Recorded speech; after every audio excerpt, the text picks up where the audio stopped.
Uh, yes, thank you very much, Adrian, for the kind introduction. So first of all, as the Belgian representative uh, in organic chemistry at the EuChemS, I'd like to thank you and the IT assistant coming from Groningen today to put in this meeting together. I also need to extend a big thanks to my colleagues here in Belgium from the Division of Organic and Bioorganic Chemistry, which kindly help us to format the meeting today and including the selection of speakers that you see on my slide on the screen and also make the program today. So we decide to go for a slightly different program from previous events in the series, decided to leave the stage for more people with shorter times. As you can see, we have 10 speakers from 10 different universities in Belgium, spread all over the Belgian territory. And the idea is to keep the program compact and yet informative. We think this is a big compromise, good compromise as if something picks up on the interest of the audience. They can easily follow up in our websites, publications, and so on. So I wish everyone a great event, and I hope you all enjoy it. With that said, welcome everyone from my side. I'm the first speaker of today from Francisco, and I thank my colleagues here at Leuven for the opportunity to speak. It's an honor to share a little bit of the ideas we are busy with here at Leuven, in Leuven, with a distinct audience like yourselves in the other side of the screen. So what I want to do today is talk a little bit about my very young group, Chemistry for Organic Reactions, which I established nearly 3 years ago when I joined the Department of Chemistry of KU Leuven. And the department is divided into different divisions. Our group is in the division of Sustainable Chemistry for Metals and Molecules, which is a division that composed from organic and inorganic chemists, research interests, so on. So in this division, I have the privilege to share the organic chemistry duties and passion with these three colleagues. Professor Wim de Borgraaf here on the left, that is busy with some unique aspects of new fluorinated compounds. Professor Erik van der Eycken here at the middle, which is long known for his contributions in different forms of catalysis and multi-component reactions, and Professor Wim de Ham that has an extensive contribution in heterocyclic chemistry with also some flavors of supramolecular chemistry. So to fill in these big shoes and follow up on these colleagues, what our group does is to develop novel types of catalysts based on metal oxoclusters, which are the structures that are shown here in the slide. As you can see, these are quite complex structures, but they are still small enough to keep an atomic discrete view on them, which is always useful when designing and rationalizing organic chemistry. So for us designing new reactions, this is very handy. And if you meet them in papers, typically you will see a representation like this one here or that, where the metal at the center with the oxygen at the vertices form a polyhedra that we call a polyhedra representation. So to develop our catalysts, we typically use two types of metal oxoclusters, those with anionic charge called polyoxometalates here on the left, and these neutral species here where with a cationic core and basically anionic ligands surrounding this cluster in discrete oxocluster species. These discrete oxoclusters are also the ones that we typically see in secondary building units in meta-organic frameworks that I'm sure you have heard it before, that we also have some interest on. Now, the question is not only about developing new types of catalysts. There are many reasons why we use these clusters. One of my favorites is that we do offer a completely new or completely different ligand environment, basically oxygen ligands for this metal, very close to what we typically have in heterogeneous catalysis, and very different from what we have in conventional ligands, where we typically have nitrogen and phosphine ligands for catalysis.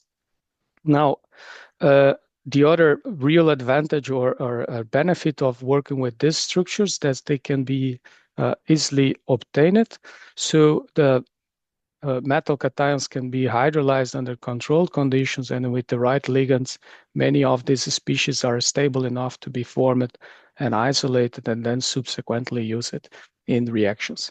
So here we really benefit from the previous work of inorganic and materials chemists that have worked extensively with these structures before, but that, let's say, overlooked a little bit on the organic chemistry that can be done with that. So it's not only about new catalysts. These clusters are also a very nice opportunity to make new types of earth-abundant metal catalysts. This chemistry of metal oxide clusters is very common in early transition metals and first-row transition metals that are typically more abundant than classical metal catalysis. So we do have a chance to study let's say, a new direction for catalysis to improve organic chemistry and the sustainability and the different types of reactions that we have out there. And we envisioned essentially two main research directions where we can contribute with these catalysts. One is the typically a bond formation in catalytic organic reactions, which will be more concrete in a second. And also the incorporation of these clusters in materials with an application directly in mind. We do this typically for bond cleavage reactions in very much more complex systems than what we usually have in simple organic methodological reactions. So this is a work that we typically do in collaboration, but for us it's also very interesting to see how the reactivity of these clusters deployed in conditions a lot more complex than what we usually would have in an organic reaction. Now, these are all the big ideas behind the cluster-based catalysis, but what does this mean in a concrete example? So to show you that, I brought along an old example on the synthesis of amides directly from carboxylic acids and non-activated carboxylic acids and amines without any additive, any special atmosphere or so, just a little bit of this polyoxymetallate catalyst here in the center, solvent and a little bit of heating. We can get quite a decent scope of different amides in very good to excellent yields in a very straightforward reaction condition. Now, why this is such distinctive from other catalysts, or why this is interesting, the thing is that these direct amide bond formation reactions, they do lead to the formation of water as a byproduct together with our desired amide. And apart from shifting the equilibrium, we need the water scavenging to avoid the loss of catalytic activity with typical catalysts from the literature. Here represent a few examples here in this table. And what our metal oxide clusters catalysts can do is that we can still observe substantial catalytic activity and good reaction yields in the presence of large amounts of water with respect to the catalyst. These catalysts also are more stable. We can recycle them. And if we compare with examples from the literature, we are one of the few that don't need the external scavenging water techniques, and these catalysts are also recyclable. So I think this is a very concrete example of how and why the metal oxide clusters can be so interesting for organic chemistry. But yet, I believe you are still asking yourselves, why should I care about this? There are many examples out there, metals and complex and systems where I can still do my reactions. So if I don't work with clusters, why would I really bother to learn all of this? And to show you a kind of a different perspective of why the fundamental knowledge about metal oxide clusters could be helpful in devising new organic reactions, I brought you this second example. where we also worked with the amide bond formation directly from carboxylic acids and amines. We studied these catalysts here, discrete oxoclusters this time, and we did a little bit of investigation in different contexts with them. But one key question that we always ask is whether commercially available or simple metal salt precursors could offer the same reactivity, because by using one of these clusters, we are adding 1 more % of the catalyst, but we are adding several more % of the metal in the reaction. And in this particular case, we did observe that commercially available zirconium propoxide did afford quite reasonable yields as well from the amides, which was at the beginning a bit disappointed, but also prompted the question, I mean, if these clusters are being formed in situ, and if they are they catalytic active species in the reactions? Now, to make a long story short, the answer is yes, they are forming in conditions where amides would be typically observed in different solvents using different acids. We can typically see always the formation in nearly quantitative yields of these clusters. And when we probe their reactivity in a sequential way, letting the cluster form for 1 hour at the beginning and then add the amide, the reactivity that we observed is typically comparable with the preformed clusters here at the bottom. So this means that the clusters are indeed forming in the reaction and that they are likely catalytic active species. We have also confirmed this a little bit with DFT, which confirmed the energetic feasibility of these clusters as catalysts. And then to give you a final proof or a final evidence of the value of this catalyst, we did compare them with one reaction that was already in the literature, the amide bond formation catalyzed by zirconium chloride. We do get 98%, but we do have to use molecular sieves to achieve this yield. If we do remove the molecular sieves, the reaction basically shuts down. So it's really necessary that the water is removed by external means. The reactivity with clusters is already much better, but it's not synthetically useful under these conditions. It only improves if we adjust the quantity of amine. We need 3 equivalents to get the same comparable yield that we got with the zirconium chloride. But if we do the same improvement on the amine quantity with zirconium chloride, we don't get the same amount of yield. So putting 2 and 2 together, if I use what I learned about the formation of metal oxoclusters in solution, I can get a very practical reaction without the need for external water scavenging in quite green conditions using previous very readily available, commercially available precursor from that. And I think this is a concrete example also of how the fundamental knowledge on these metal oxoclusters, their reactivity and their catalytic activity can enable quite distinctive and new organic reactions out there. Now, I will leave you to it. I will conclude with the 2 questions that are keeping us busy in the last few years.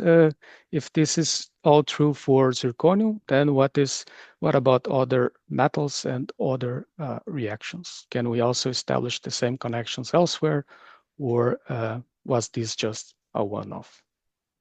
Well, with that, I thank my students, past and current members of my group, my collaborators, the funding agencies, and I also thank you for your very kind attention. I'm happy to take any questions. Thank you. Thank you, Francisco, for this contribution. Where I said that you can put your questions in the chat box, it's in Zoom. It's called Q&A, so question and answer. So feel free to pose your questions there. I don't see questions yet, so that gives me the opportunity to pose a question myself. Because Francisco, could these amidation catalysts also be used for let's say peptide formation in peptide synthesis? Would that be possible? Because there is a lot of that there is a lot of, let's say, reagents used in peptide synthesis, and it's not very green from a green chemistry perspective. Yes, I mean, the reaction is a lot more difficult than simple amide bond formations with this more, let's say, regular substrates. We have tried them as well. We do observe the bond formation. It's a little bit more difficult. We did recently publish a paper where we do an intramolecular peptide bond formation and cyclization of dipeptides, so a very easy one. And we are still working on improving those reaction conditions and typically, I mean, enable to see one actual peptide bond formation as Yeah, we all wish out there. yeah. Okay. Okay. Thank you. And in the meantime, I got also a question. Is it also possible to form amide bonds from acetic acid? And which R1 moieties on your figures are possible to use? So it's basically a question about the substrate scope on the acid part.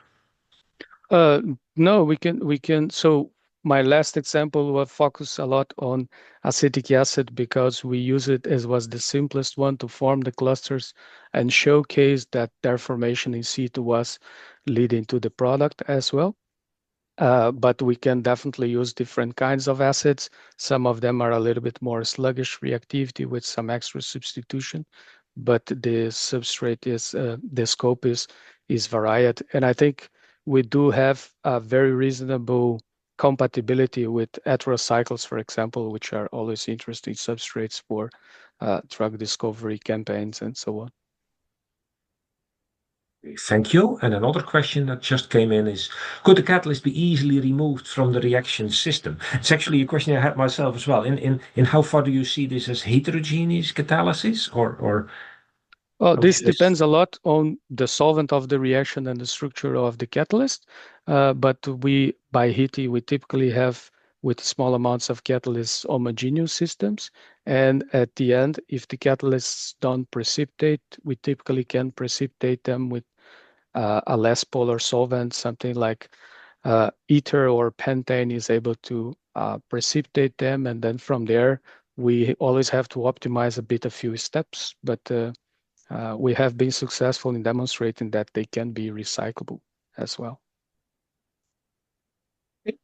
Good. And I see here a final question. First of all, this person thank you for your nice talk and your presentation.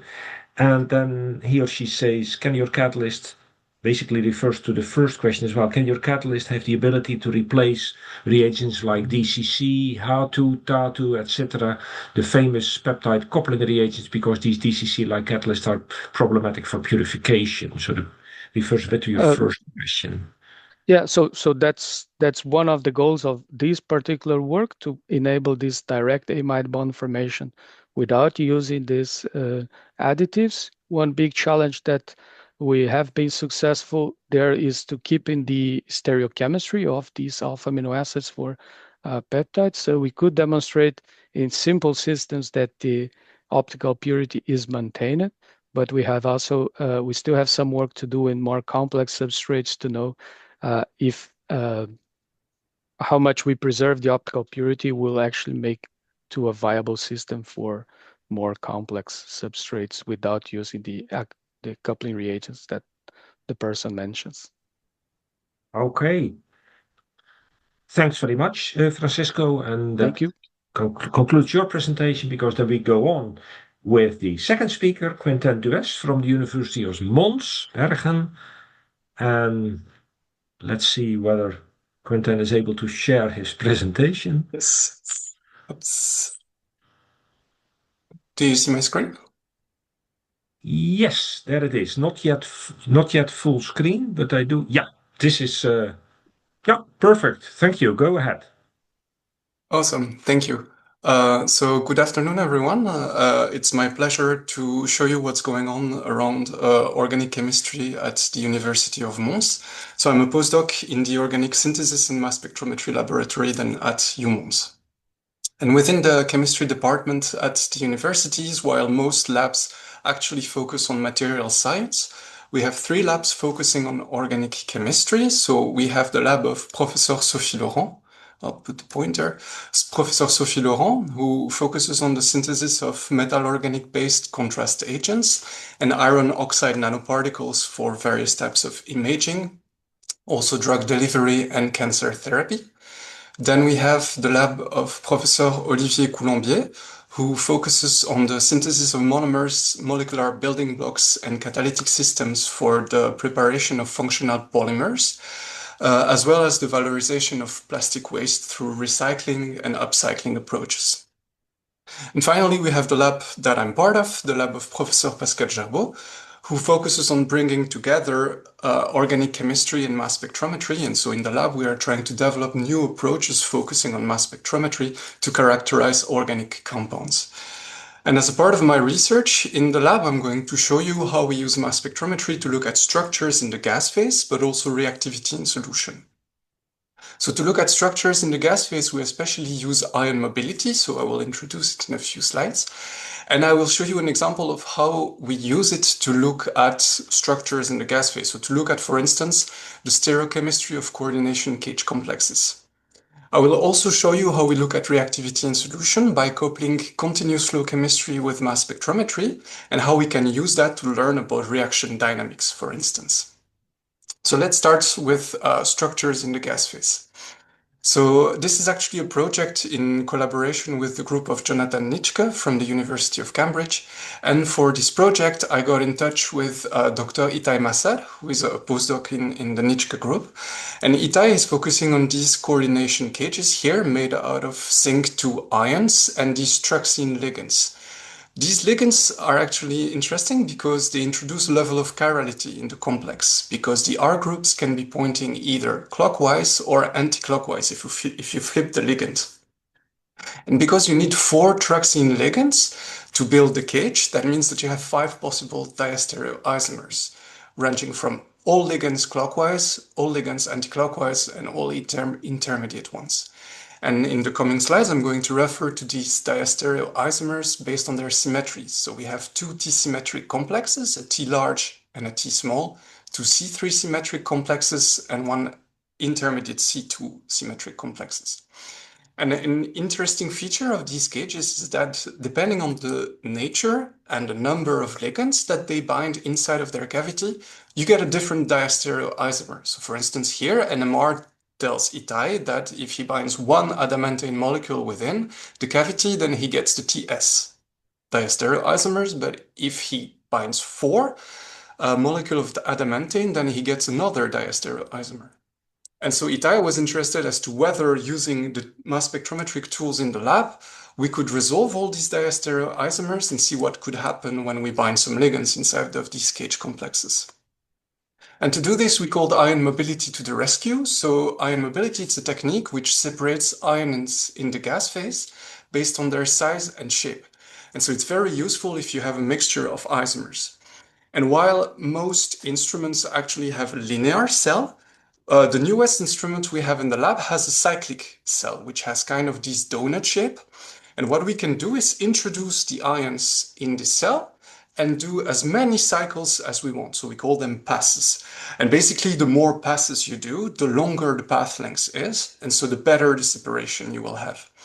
And for the cage of Itai, this 8+ empty cage, we showed this by doing 1 pass through this cyclic cell, where we basically could resolve only a single peak, and then 5 and 10 passes where we could nicely resolve up to 5 isomers. And through size and shape calculations, we were able to identify each of these isomers based on their size and attribute them to the expected diastereoisomers. Then we try to look at what happens when we bind some guests inside of these cages. So exactly like NMR was saying, depending on the nature and number of guests, we don't have the same diastereoisomers. So when we have 1 molecule of adamantane or 1 molecule of cyclooctane, we basically get the TS isomer, while when we get the 4 adamantane molecules bound inside of the cavity, we get a TL isomer. But because we are doing mass spectrometry and because we are in the gas phase, we can actually make reactions in the gas phase. For instance, lose a neutral ligand and check the shape of the resulting empty cage, resulting from the loss of the ligand. And what's really cool is that in this case, we have 3 different pictures. In the case of 1-adamantane, the cage completely reorganizes and yields a mixture of diastereoisomers. But in the case of the cyclooctane and 4-adamantane, the cage appears to retain its initial configuration. So it seems that there's some kind of shape memory that the cage retains from guests it has seen previously. And that means that if we train the cage with a certain guest, and that we throw in a bunch of different guests, we can program the binding of the cage towards some guests in a mixture. And this is something that Itai actually managed to do in solutions, thanks to our results.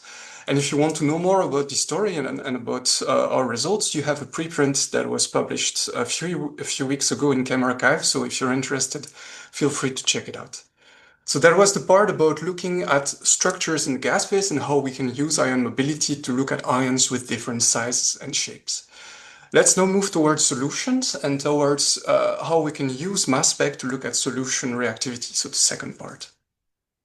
Let's say that you're interested into a specific reaction that starts with a reactant A, ends up with a product E, and goes through the formation of several intermediate states. You want to know if this reaction takes place, if it's fast. You want maybe also to fish out and characterize some of the intermediate species. And you also want to know how the reaction outcomes depends on reaction conditions. So if you have a mass spec to analyze your reaction, what you might want to start off with is to do the reaction in batch. You throw all your reagents into a vial, you take some aliquots at different time points, and you analyze them with mass spec. By doing this, you will look at the reaction over time. So you can answer the first 3 questions, but to know if the reaction outcome actually depends on the conditions, you will have to repeat the overall process many times, which might be tedious.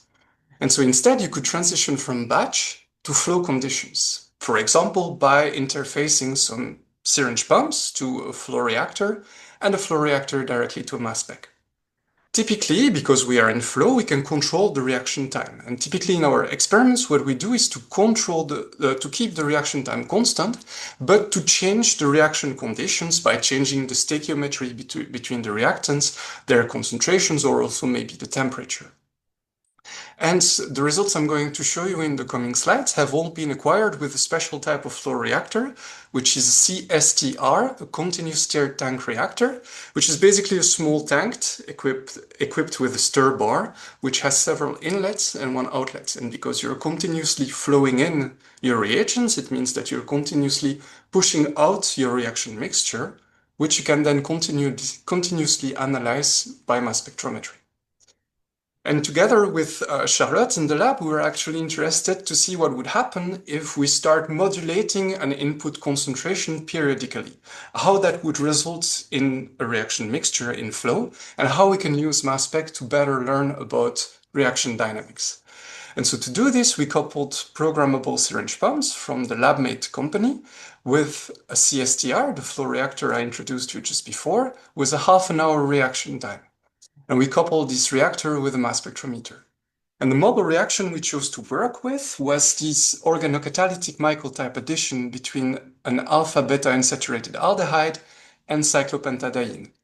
This results in the formation of a carbon-carbon bond here in the beta position, and the reaction is mediated by these pyrrolidine-type catalysts, which goes through the formation of 2 iminium intermediates that are conveniently positively charged and so quite easy to detect with mass spec.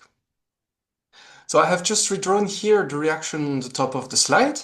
I omitted the last part which closes the catalytic cycle, which is basically the hydrolysis of that iminium, because simply within the half an hour of reaction time, we don't observe this step. And experimentally, the way we did this was to store individual reactants in separate syringe pumps. We hooked them all up to one of these CSTRs, and we hooked it up to a mass spectrometer. When we do that with mass spectrometry, we can really nicely detect each of the key species. So we have here the aldehyde reactant as a sodium adduct, the pyrrolidine catalyst as a protonated species, and then both iminium here in green and in orange. And then using our programmable syringe pumps, we started modulating the input concentration of the aldehyde reactant according to a sine wave. And while we were doing this, we were continuously monitoring the ion intensities of all the ions that we were detecting with mass spec. And as you can see, they are all oscillating. So it seems that the input modulation actually propagates to all the key species of the reaction. And what is really cool is that with this setup, the oscillations take place with a characteristic time delay. So for instance, there is a 3-minute time delay between the first iminium and the aldehyde, and there is a 23-minute time delay between the second iminium and the aldehyde. And basically, these time delays only depend on reaction kinetics and the number of reaction steps between what you're oscillating and what you are observing. And so this could be a great way to look at reaction dynamics. But what can we do with these time delays? How do we relate this to reaction kinetics? Well, to do that, we can repeat the experiments with different aldehydes bearing different types of para-substituents, ranging from strongly electron donating to strongly electron withdrawing. And we can try to correlate the observed time delays with the Hammett parameters. And as you can see here, there's basically no correlation for the time delays of the first reaction step with the Hammett parameter. But there is a really good correlation for the second reaction steps, which means that these para-substituents have a really strong influence on that reaction step. And that makes sense because it's simply a nucleophilic addition here in the beta position, and so the reaction kinetics should depend on the electron density on that carbon, which should in turn depend on the nature of the para-substituent. And so in this case, I think it's a really cool example that shows that by measuring all the key species of a reaction, including the reaction intermediates, you can actually decouple individual reaction steps and look at reaction dynamics individually and try to correlate experimental parameters, like here, the nature of these para-substituents, with the reaction dynamics. And so we are quite excited about these new approaches, which consist in simply perturbing the concentration of one of your reagents and see what it does. Because we think it can really provide interesting data about reaction dynamics. And we are now trying to expand this approach to the analysis of large chemical reaction networks, which are somehow a bit difficult and where the mechanisms are not fully established.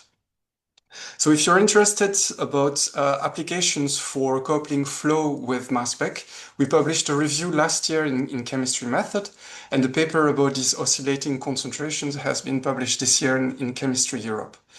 So that was all what I wanted to show you today. So I would just like to finish off by thanking a bunch of people. First of all, Pascal and Julien from the lab. Also Sophie Laurent and Olivier Colombier for their input for the first slide. Jonathan Nitschke and Itai Massad for the really nice collaboration with these coordination cages. Charlotte for her help in the lab, the whole lab, of course. The FNRS for funding my current positions. And finally, all of you for your attention. And if there are any questions, I'm open. Thank you, Quentin, for this very clear presentation that is now open for questions or comments. As a host, I have the prerogative to, while waiting for other questions, to pose one myself. In the first part of your lecture, Quentin, I saw that your ions, they have 8 positive charges. Is that important for your analysis? Does it help, or do you say that doesn't matter that you have such a highly charged species? Maybe I can come back to it. I think it matters. So the cages, they have counterions in solution, right? But when we throw them into the gas phase, they lose all their counterions, but we also see other adducts with the different counterions. So I would say that for the ion mobility analysis, it's important to have the naked ions without the counterions, because the counterions could be located at different positions, which can create additional isomers, which might complicate the picture a little bit. So in this case, it's quite important that they are, let's say, naked. Yeah, I see. And a second question, if I may, is that I'm myself working in the field of natural product chemistry, and of course we do a lot of structural elucidation, and mass spec is very helpful, except for stereochemistry. How do you see that in the field of natural products? Will we be able in the future to elucidate relative or even absolute stereochemistry of the molecules using mass spec? I think so, at least for diastereoisomers, this type of these new ion mobility technologies with really high resolution might be useful to identify or at least to resolve very subtle structural differences. I think one challenge will be the attribution or the identification of the resolved peaks. Here we had to do some size calculations to be able to identify each of the separated diester isomers, but for natural product, I can imagine that it can be a challenge. Yeah, I see the point. And you might see different diastereoisomers, but you don't know which one is which, actually. Yeah, unless you analyze the pure compounds, but they might not be commercially available or something like this. Yeah. Okay, thank you. You have given a very clear presentation, Quentin, because I have no questions in the Q&A session, so I give it. That's fine. But you get a lot of applause. Do you see that on the screen in the meeting? I see a lot of applause. That's very nice. Thank you, everyone. That's all for you. Okay. Thanks very much for your contribution. And then we go to the next speaker or speakers. That is Annemieke Madder and Bruno Linclau from Ghent University, and I'm not sure who will take the floor first, or maybe they do it as a duet. No, we don't. I'm afraid, Adrian, it will be myself. So I've been volunteered to give an overview of organic chemistry at Ghent University. So I want to introduce Ghent University by this picture here. So this is. So Ghent is, of course, a Flemish city, and the university also has a campus in South Korea. So I think we are quite a big university, 50,000 students, with actually a very good proportion of international students. As many of our master courses are taught in English, including here in chemistry. So there is 11 faculties at Ghent University, and 3 of which house organic chemistry-oriented research groups. So these are those 3 here.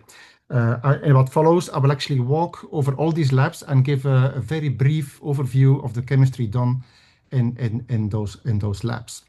So I'll start with the Laboratory of Medicinal Chemistry at the Faculty of Pharmaceutical Sciences. So this one is headed by Serge van Kalenberg, and he is focused on drug design for diseases with unmet medical need. So he gave me 2 examples so I think the slides are very unclear here. So 2 examples. So this here is a target-based project on degraders of aurora kinase A. So these have applications in the treatment of a number of tumors. And you can see here that this is a PROTAC type compound, and he's modifying this blue head there into let's see if we can see a pointer here, into a macrocycle for conformational restriction, which always is good for affinity. Serge is, of course, very well known for his research based on nucleoside chemistry. Here you see a project involving the construction of a purine nucleoside library for the discovery of leads for infectious disease caused by protozoa. Adrian, can I ask you, do you see this pop-up screen as well? So I do see your screen and I do see your cursor, so everything is fine. Yeah. So yes, this nucleoside library. This is for discovery of leads for infectious disease caused by protozoa, such as trypanosoma and leishmania. And the key thing here is that those cannot synthesize their own purines, and so they are therefore dependent on salvaging these compounds from the host, and hence the potential effectiveness of these nucleoside analogues. So let's go to the Faculty of Bioscience Engineering. So where we have the SynBioC research group from Synthesis and Bioresources Chemistry. So there are 4 staff members in this group. So Chris Stevens, Matthias Doge, who is the director, Sven Nagelings and Thomas Geugebaard. So their research is focused on the development of new methodologies in heterocyclic synthesis, and especially in the field of aza-heterocyclic chemistry. And the second important theme of this group is the chemical modification of renewable resources to increase their functionality and thus their utility. So in this field, they have built up expertise in the chemical modification of biopolymers, fatty acid derivatives, optimization of biodiesel production, and synthesis of small bio-based building blocks.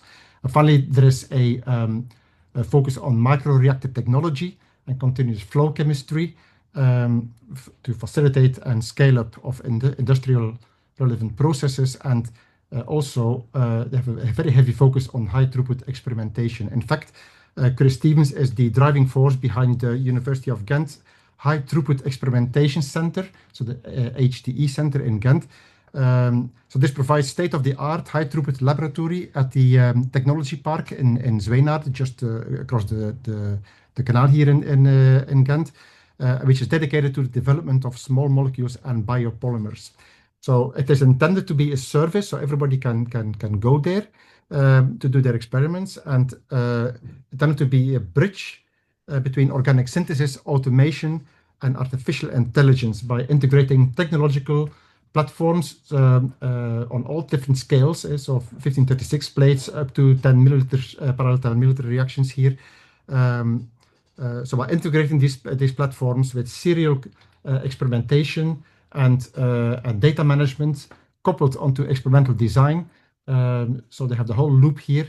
So this is all available for use on a project base. So if you're in need of that equipment and you don't have it available in your lab or university, I'm sure Chris Stevens will be very happy to receive a call from you.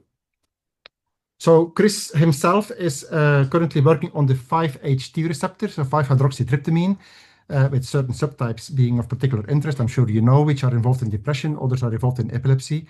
So neuroactive drugs here. So through AI, the way they work is they create large virtual libraries of millions of compounds, he told me, or he assured me, which are then clustered and submitted for docking to the target receptor, and then these compounds receive a score, and then the analogs with the best scores are actually synthesized using these high throughput technologies, followed by evaluation in vitro and in vivo with collaboration. So Matthias Doge manages a research team active in the field of bioheterocyclic chemistry. So the main objective of his work involves the synthesis of novel heterocycles and their bioactivity assessment, which is usually done in collaboration. So current topics, as one of them here, focuses on the deployment of these small ring heterocycles as intermediates for the construction of novel medium heterocyclic scaffolds, medium ring size heterocyclic scaffolds, in this particular case with carbon dioxide fixation chemistry. He's also involved in these curcumoid based metal complexes with applications ranging from cytotoxicity effects to luminescent materials. And then he has the construction of these steroid-based molecules targeting different nuclear receptors and the development of new beta-lactam-based antibacterial agents. So essentially, heterocyclic chemistry coupled with bioactivity measurements. And basically, his colleague Sven Mangelings is working in the same sort of field. So Sven is employing diversity-oriented synthesis towards small molecules with applications in agriculture, aquaculture, and in the life sciences. So Sven has also a large bio-based chemistry research line where he is focused on modifying this particular case, glucose here, carbohydrate starting materials into carbohydrate natural products towards renewable platform chemicals. And finally, Thomas Heugebaard is more involved in the microfluidic design as an enabling technology in organic synthesis, and he uses photochemistry, electrochemistry, and electrophotocatalysis to do reactions on this micro scale. Again, with the purpose for upscaling these or doing this on large scale for industry. So in the Faculty of Sciences, we have actually two chemistry departments, the Department of Chemistry and the Department of Organic and Macromolecular Chemistry, as you see. So in the Department of Chemistry, so these are, it houses materials, catalysis, and spectroscopy colleagues, and including the Kazin and Nolan research groups.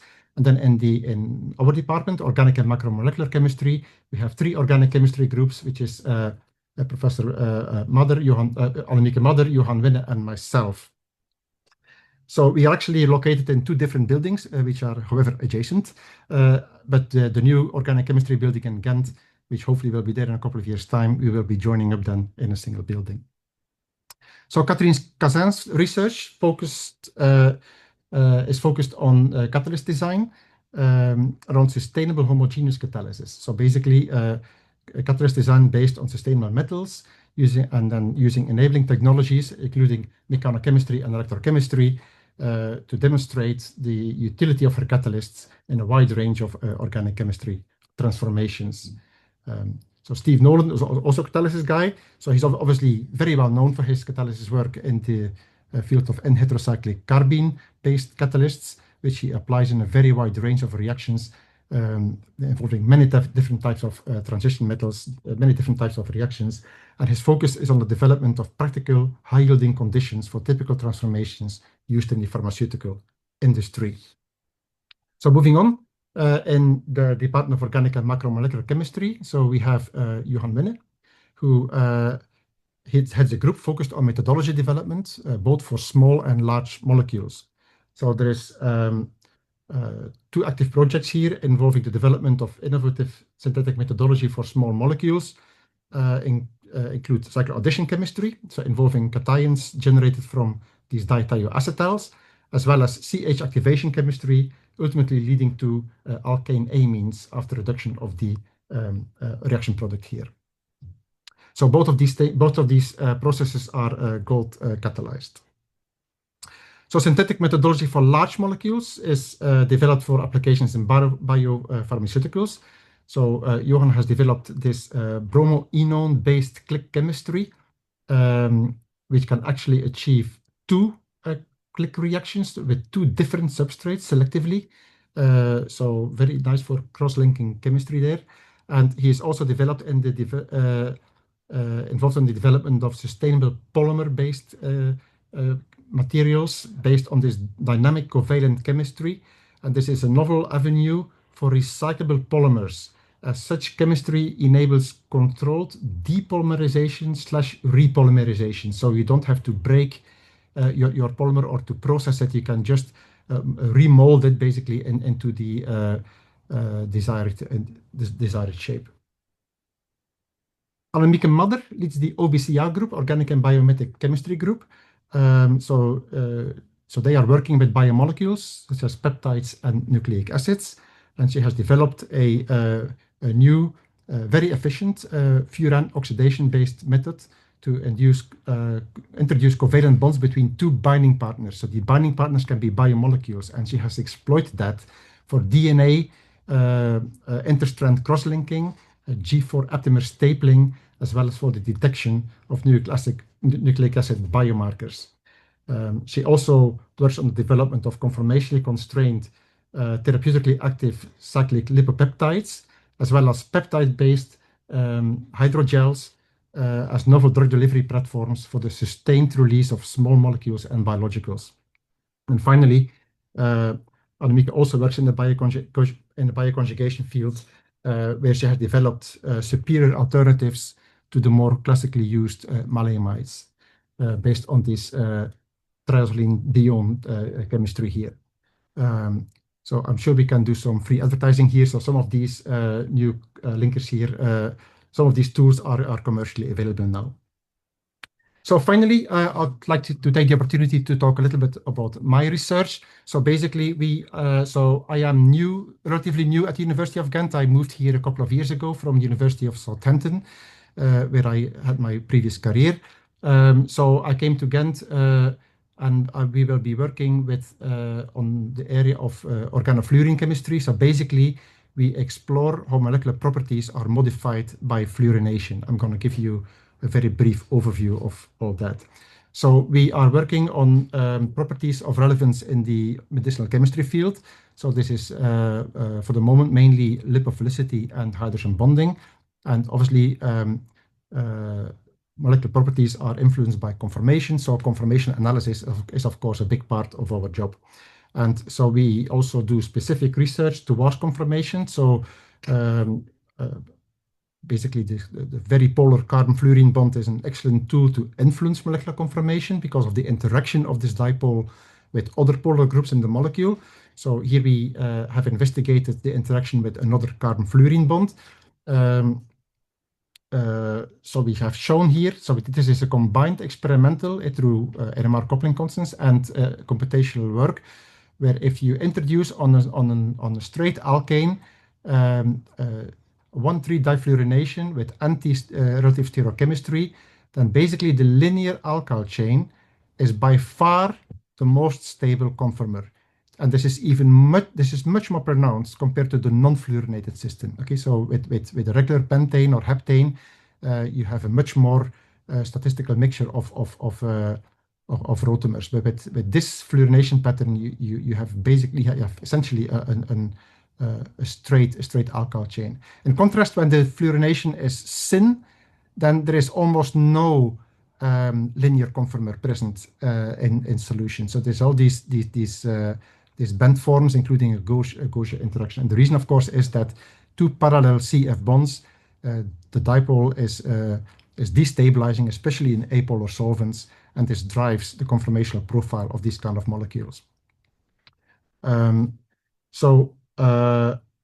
We are working on hydrogen bond properties. So how does fluorination influence hydrogen bonding of alcohols?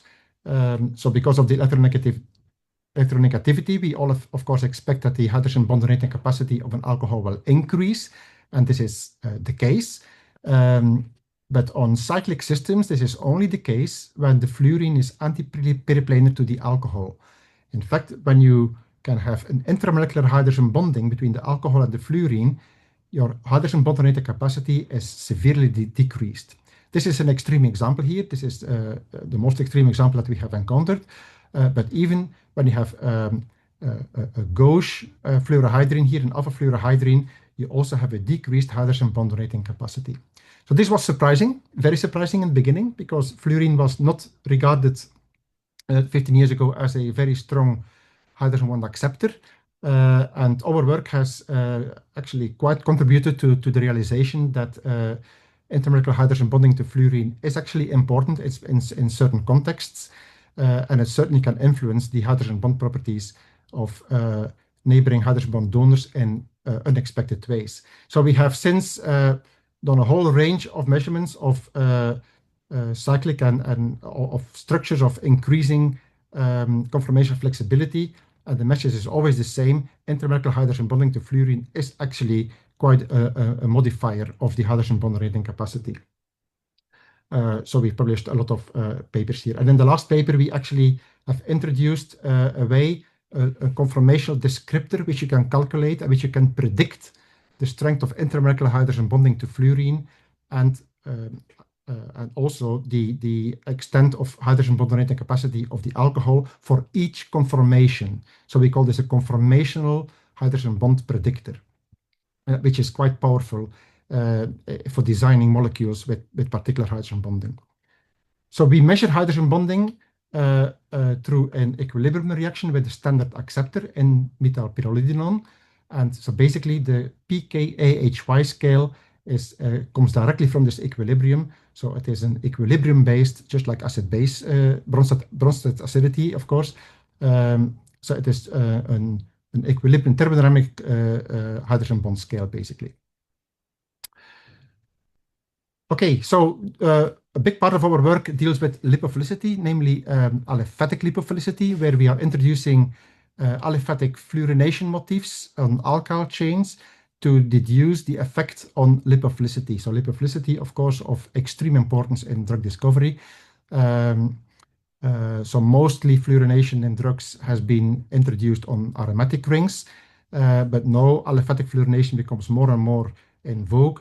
And so we were one of the first groups able to investigate aliphatic fluorination, because obviously for these kind of compounds, they are not UV active, so it is much more difficult to measure their concentration in solution. So but we have developed our own methodology based on fluorine NMR to measure lipophilicity, and we have exploited that to investigate a whole range of these models. I'm not going to bore you with tables and figures and all of that, but suffice to say that we have seen that for a lot of these fluorination motifs, the lipophilicity is decreasing, and this is not kind of what everybody should expect. And we are obviously realizing that alkanol models are just models. Yeah, they're not very interesting for drug discovery, but when we introduce these kind of models into drug-like structures, and then which is dominated, of course, by this ammonium functional group here, we can see that the modulations of log D on log D because of the fluorination are very, very similar to the ones of the alcohol model. So the correlation is actually quite good, which means, of course, that work on models is quite relevant. Now, when we measure lipophilicity, which obviously is the octanol water partition coefficient, we do this for the molecule. So basically, we have the concentration of our molecule in octanol and our molecule in water, and the ratio is the lipophilicity. And so obviously, we know that molecules consist of conformations. And so in a way, what you can actually realize or envision is that we actually have something like this. So for illustrated on a simple amide, we have two conformers, the E and the Z conformer, so they are in equilibrium in each of the phases. So if we have two phases, then we have 4 equilibria in solution. And now you can actually define the conformational lipophilicity as the concentration of one of the conformers in octanol over the concentration in water. So this is called conformational lipophilicity. So this concept has been around for quite some time, quite some decades, but has never been used because it is very difficult to measure the concentration of conformers, which in principle you could do if you separate the phases. So at equilibrium, there's no net mass transfer. So if you separate the phases, the concentration of your Z rotamer here does not change from when it is in contact with water.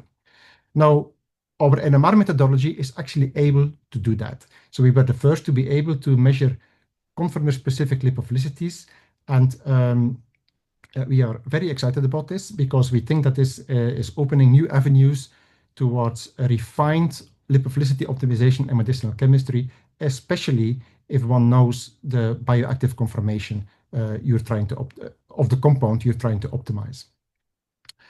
Furthermore, everybody, of course, agrees that lipophilicity is an extremely useful parameter in drug discovery, but everybody also at the same time agrees that the isotropic homogeneous octanol is obviously a very, very simplified model for membranes.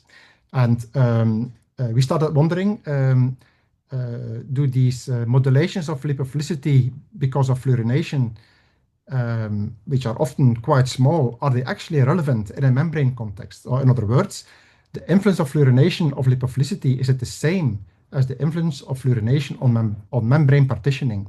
So we started a collaboration with Philip Williamson in Southampton, who developed a methodology to measure membrane partition coefficients, also via NMR, magic angle spinning NMR.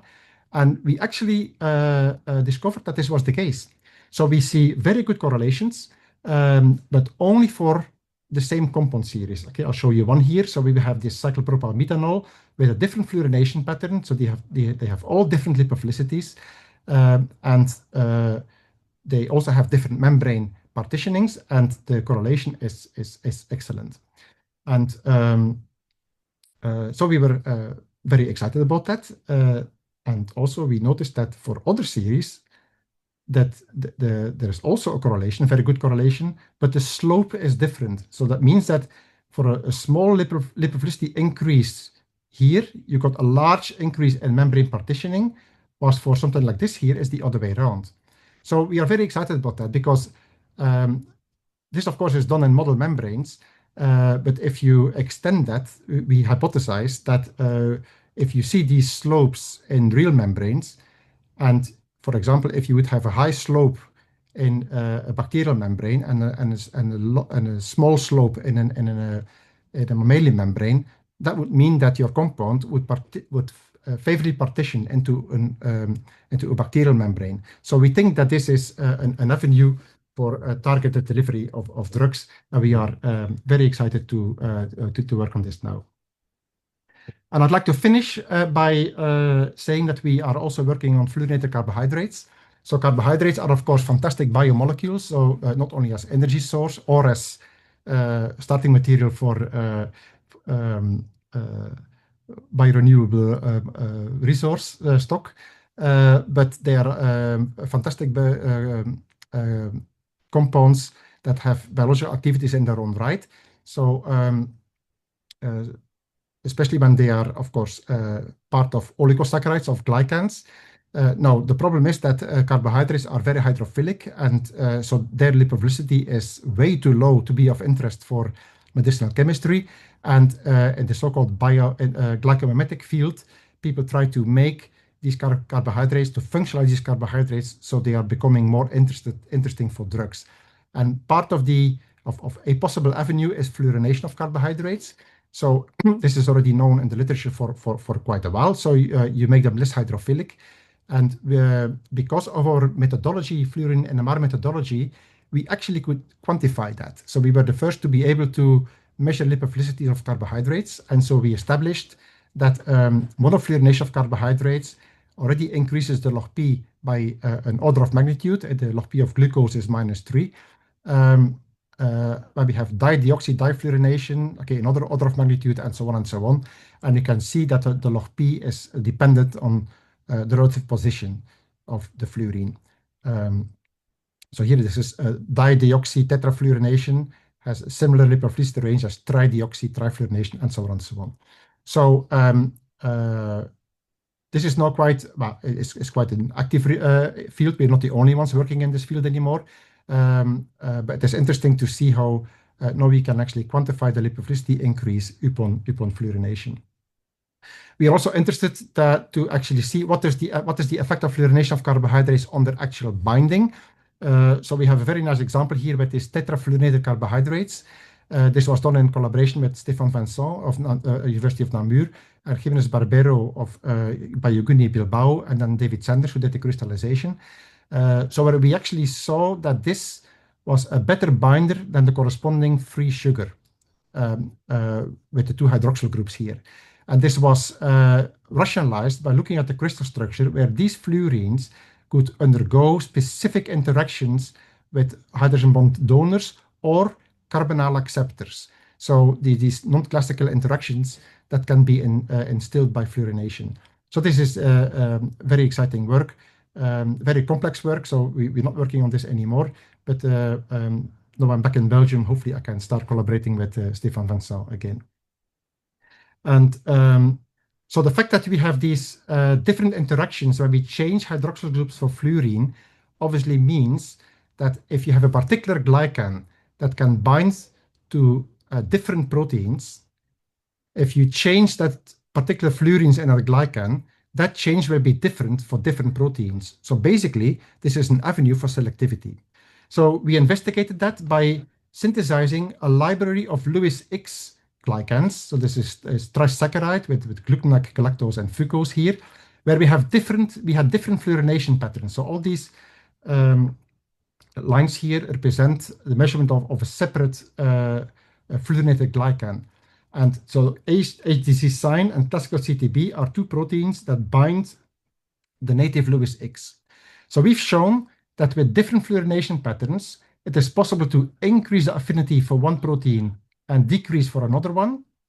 And with a different fluorination pattern, it's the other way around. So here we have an increased affinity for classical CTB and a decreased for HDC sign. So basically, this is really what you need for to have carbohydrate probes that can bind selective to proteins. So this is extremely exciting. So we're obviously working much further. We are working further on this topic. I should say that this is a collaboration with many people here. So Matthew Gibson from Manchester, Bruce Turnbull from Leeds, Fassioni from University of York, Tenfezi and Liu from Imperial College London, and Sabine Flitsch, Manchester, and Carmen in Bristol.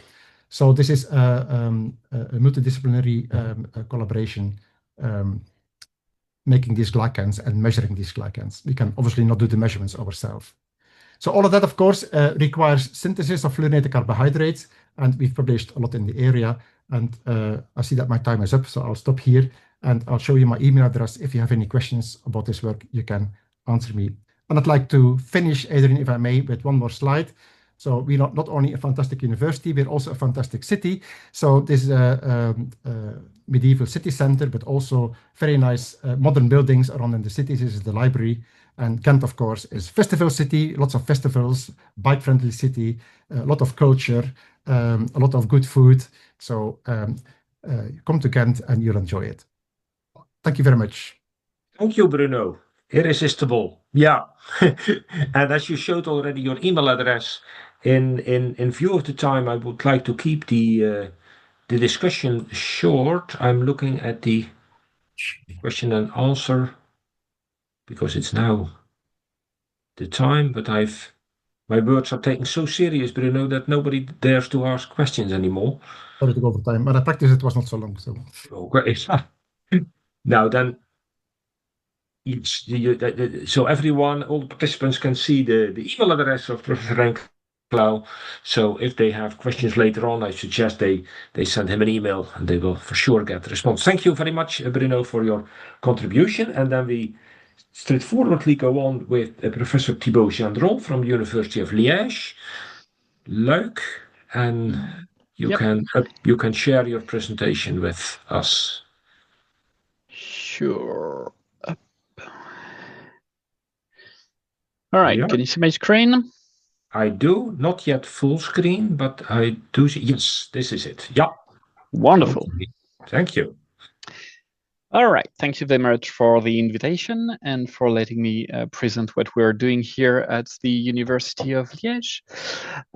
So I will start by introducing myself a little bit. So I'm an organic chemist by training, came from France. I did a PhD in medicinal chemistry, and then I started to work on radiochemistry at the University College London.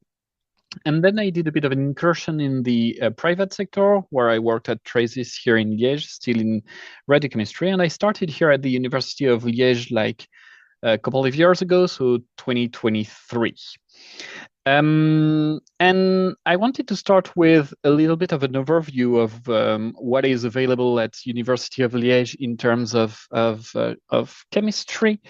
So let me get the pointer. And we have quite a large area of chemical research at the University of Liège, ranging from analytical chemistry with the mass spectroscopy lab or the organic and biological analytical chemistry laboratory, material science, macromolecules, theoretical chemistry, and nanochemistry. But today we'll focus a little bit more on those 4 labs here, because we wanted to focus a little bit on organic chemistry more specifically. I'll start with the laboratory of catalysis from Professor Thibault. So Professor Thibault is focusing his research activity on the development of new homogeneous catalytic process. And he really works throughout the whole development pipeline, from the synthesis of ligands and the complexes, and the characterization of macromolecular product, and really going into the optimization of experimental condition to have a better understanding of the reaction mechanism. And they are currently focusing on new synthetic methods to access ionic and zwitterionic compound from NHCs and NHOs and for them to be used as ligand, obviously, for ruthenium and palladium catalysis. So you've got the information here. And then I wanted to move on to the Center for Integrated Technology and Organic Synthesis, in short, CITOS. So CITOS is led by Professor Montbalieu, so Jean-Christophe Montbalieu, who established the Center for Integrated Technology and Organic Synthesis at the University of Liège in 2013.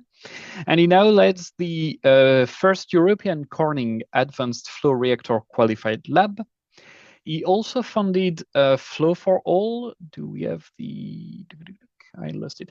Yeah, the Flow for All, and Flow for All is a flow technology platform in Wallonia that focuses on the training, the technology transfer, and services to the industry, obviously in the context of flow chemistry.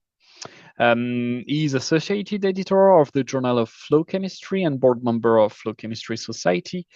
And really his research integrates synthetic innovation in flow chemistry, process intensification, and also a fair amount of in silico methodology for the valorization of bio-based feedstock and the preparation of a pharmaceutical. So you can see here on that slide all the different axes that are being studied in that laboratory. And finally, a very brief overview of what's being done in terms of medicinal chemistry. So one of the lab working in medicinal chemistry here at Liège is led by Professor Pierre Francotte. And they are working on the design of small heterocyclic compounds, mainly on ion channel modulators. So they are really specifically working on those ion channel. So for AMPA, and also they are working on the development of some enzyme inhibitors.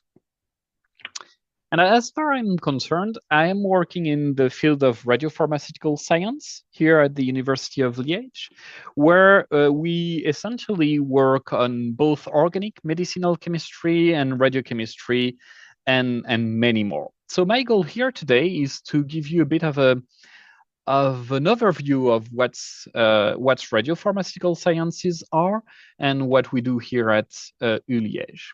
So basically what we want to do and the field we're working in is molecular nuclear imaging and therapy. What is that?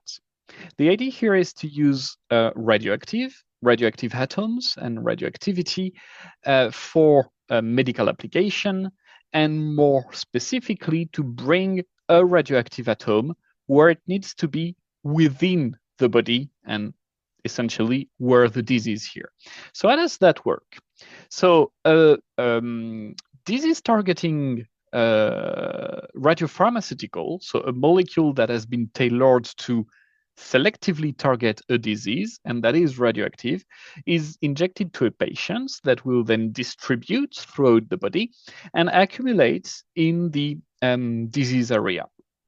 And there, obviously, because it's radioactive, it will emit ionizing radiation from the affected tissue.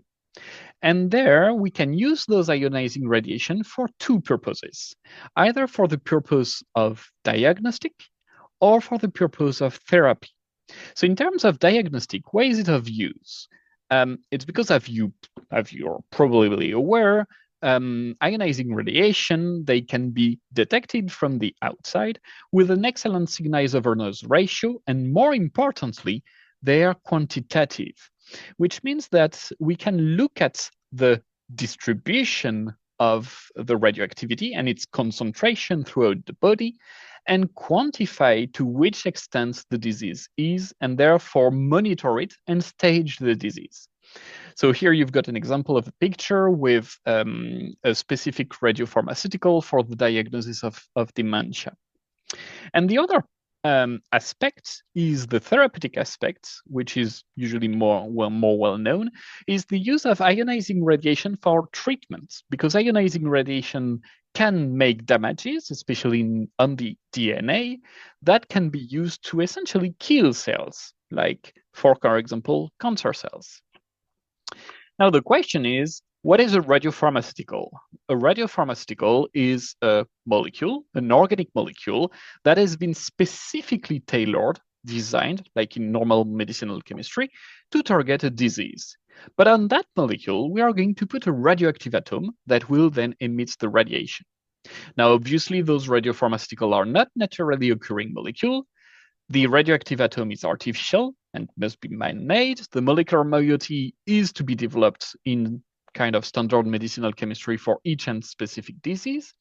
And more importantly, we need to be able to attach those two together, the molecular vehicle and the radioactive atom. And this is the field where we focus our research here in my lab.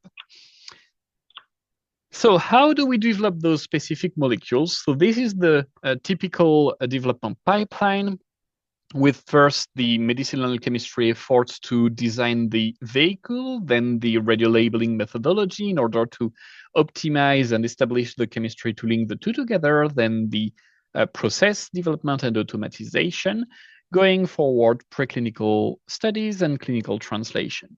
So in the interest of time, I won't have the time to present each and every steps in which we are involved here at the Liège.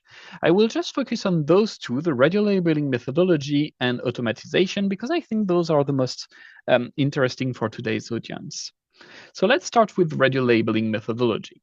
As I told you, the idea is to find methods to attach that 3 radioactive atom onto the molecule of interest that will become the vehicle to lead the radioactive atom to the disease area. That, of course, is made by organic chemistry. And where we have work to do is to find a suitable reactive handle here to be able to attach that radioactive atom. So that can be a living group if we do some substitution reaction. That can be a chelating species if we are using metallic radioactive atom, and so on. We can also work on the reactivity of that atom. We can work, obviously, on the optimization of reaction condition. And finally, there is always a lot of work to do on purification methodology, because you need to keep in mind that at the end of the day, this is going to be injected into a human being. It seems to be like organic chemistry, but actually it's with a big twist, because unlike standard organic chemistry, here we have a huge scale effect, because the radioactive atom that we are going to use is always the limiting reagent, and we only have teeny amounts of that radioactive atom. It's like femtomole or picomole. And therefore, all that what we are used to in organic chemistry, it really finds its limit. In addition, we always have the stress from the half-life, because we are usually working with short-lived isotopes. Everything needs to be super quick. And when I say super quick, a typical radiosynthesis with fluorine-18 has to be below 1 hour, whereas for carbon-11, for example, it has to be below 20 minutes. So it has to be, everything needs to be optimized and work very fast. And finally, because we are going to inject that at the end of the day, we are very limited into the arsenal of reagent that we can use. And that's very difficult usually for organic chemists to do the transition, because you can forget about very harmful solvents or teratogenic reagent and so on, because you don't have time to do high-end purification. So those are the challenges we have to face. Now, here we are mostly working on fluorine-18 because it has the near-perfect properties for diagnostic. It's a positron emitter. It has a convenient half-life that leaves us enough time for synthesis and yet have time to transfer the product to hospital, either by car, by plane, or by train. The energy is good because it gives us a very good signal over noise ratio whilst limiting the radiation burden for the patient. And finally, it's being produced in a cyclotron, which, although quite bulky and expensive, is still convenient, more convenient than a nuclear reactor, for example. That being said, what we are obtaining is aqueous fluoride, which is not super nucleophile, as you're probably guessed already, and therefore we need to develop methodologies to use that nucleophilic fluoride and make the chemistry working. And the problem is that at the moment, we are not there yet. We have many radio tracers that are of huge interest, and yet the yields and the performance of the radiolabeling is not good enough and makes it very expensive. So we end up with a paradox where we have the biology, we have good candidates, but it's the chemistry the limiting factor, and that's not good enough. So there has been a need for new methodology, and people have been working a lot on those new radiofluorescence methodology for now the past 10 years. We have seen a flurry of novel methodology, but I think, and we are all convinced that there is still a lot of work to do. And that's where we're working here at the University of Liège. So before I arrived, there were some projects, for example, involving photoredox and flow labeling, where drug-like molecules could be labeled with fluorine-18 that were normally quite difficult to obtain, but that worked very well, especially with the difluoro moiety. We also worked on the chemistry and exploring the chemistry of a stanylated precursor for 18F fluorination. as well, and we are currently working on HTS, so high throughput methodology, to be able to screen and investigate new novel radiolabeling chemistry. So for example, at the moment, we have a PhD student working on sulfonium salts to try and see what the compatibility of those precursors is and what can be labeled and what can't be labeled with those. And for that, we are using HTS methodology. And another project that we are ongoing at the moment is the development of a novel radiosynthetic route to SMBT1. So that's a molecule here, which is a tracer for imaging of Alzheimer's disease. And the previous reported both organic chemistry and radiochemistry was suboptimal. So because we have a big project at the moment for clinical trial in Alzheimer's disease, we choose that radio tracer, and we are really working hard to make it working and be able to transfer it clinically. So I'll go very quickly on the automatization because I'm running out of time. Why do we need automatization? Because, of course, we are dealing with radioactive compound, and when we are scaling up, we can't do it hands-on anymore. So the solution is to use a robot. And there is a lot of different options in the market at the moment. And the idea is to be able to produce routinely those radio tracers in a safe, automated, and reproducible way. But the problem here is that requires a redesign. You can't just switch from manual kind of or standard organic chemistry to automated chemistry. And for that, you will need to work on the consumables, be it the reagent kit and all the consumables that you need to work on. So that's kind of process chemistry. You will need to work on the automation, so that's kind of programming. And you will also need at the end to be able to prove that what is being produced by the machine, so the final radiopharmaceutical, is of good quality. So obviously analytical chemistry and method development. So that's just to give you an overview of what's being automatized at the moment. Well, that was actually quite a long time ago, but that's still from University of Liège. So that's the radiosynthesis of fluorodopa, which includes 1, 2, 3, 4, 5 steps being done with the machine in less than 1 hour, and still with a radiochemical yield above 35%. So that proves how you can translate very complex chemistry onto automated systems, yet being very efficient. And all that leads us then toward preclinical study and clinical translation, where as chemists, we still have a role to play, for example, for quality control, metabolite analysis, stability study, and so on. So it's time for me to very briefly conclude. And what I wanted to say is that the organic chemistry is very important in that radiopharmaceutical science pipeline development, but we also need a lot of other talents like pharmacists, biologists, analytical chemists, inorganic chemists, and so on. And that's really a multidisciplinary team. Here at Liège, we are really privileged because we have our own cyclotron, we have dedicated organic chemistry lab and radiochemistry lab where we can handle radioactivity. We have those automated synthesizers that I mentioned earlier, and obviously all the analytical equipment that we need. So as I said, we were initially very centered on fluorine 18. So now we are in the process to try and diversify towards other radionuclide, especially the therapeutic one. All right. I would like to thank you for your attention. I would like obviously to thank the organizing committee for letting me speak today and all the funding body. And I would like to thank my groups for their talent and dedication into research. Thank you for your attention. Thank you, Thibault, for this very nice presentation on this aspect of organic chemistry.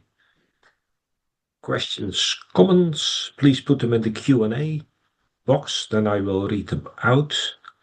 I had a question, Thibault, that means that all the automation equipment has to be placed also in a hot cell. Am I right? Yeah, that's correct. They are placed in those big lead shielded hot cells, indeed. So you don't have access to it once the radiosynthesis has started. And I can imagine that for the engineers can be also troublesome. Yeah, that to access it, it's not that easy indeed. I look in the question and answer box, but you have been very clear in your explanations because I don't see questions coming in. Okay, thank you, Thibault. Thank you. Thank you very much. And the next speaker is Professor Ulrich Hennecke from Vrije Universiteit Brussel. Ulrich, the floor is yours. You can share your presentation. Yep, I do see it. You can make it full screen. Yep, there you go. Oh, you're still muted. Sorry, you're still. You have to unmute your mic. That's on the. It should be on the left, the left bottom corner.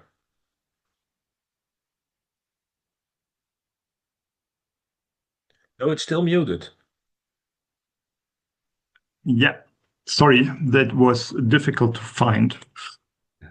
Okay, so. Yeah, but now I don't see. Oh, yeah, and now your presentation. Very good. We'll get there. Now we have my presentation, hopefully. Yeah.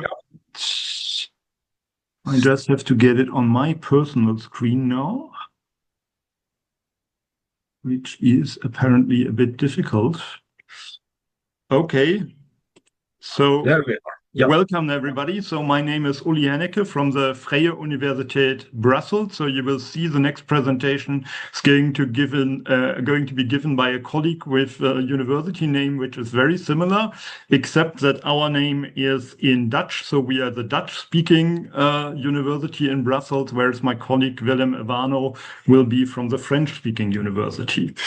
So I'm representing VUB and organic chemistry at VUB, and that means I'm also going to introduce briefly my colleagues, Professor Steven Ballet and Professor Charlotte Martin. Both of them are also members of the organic chemistry research group at Vrije Universiteit. And my colleague, Steven Ballet, is a medicinal chemist and especially also a peptide chemist. So in his research group, they develop new active pharmaceutical ingredients, either small molecules or peptides or even peptidomimetics. And one of the research interests of Steven is especially developing new inhibitors of G protein coupled receptors. My colleague Charlotte Martin is also, from her background, a peptide chemist, but she is active in a different direction. So she's interested more in self-assembling peptides and peptides that form hydrogels. And she's going to use then these hydrogels for applications in drug delivery, but also in medicinal chemistry.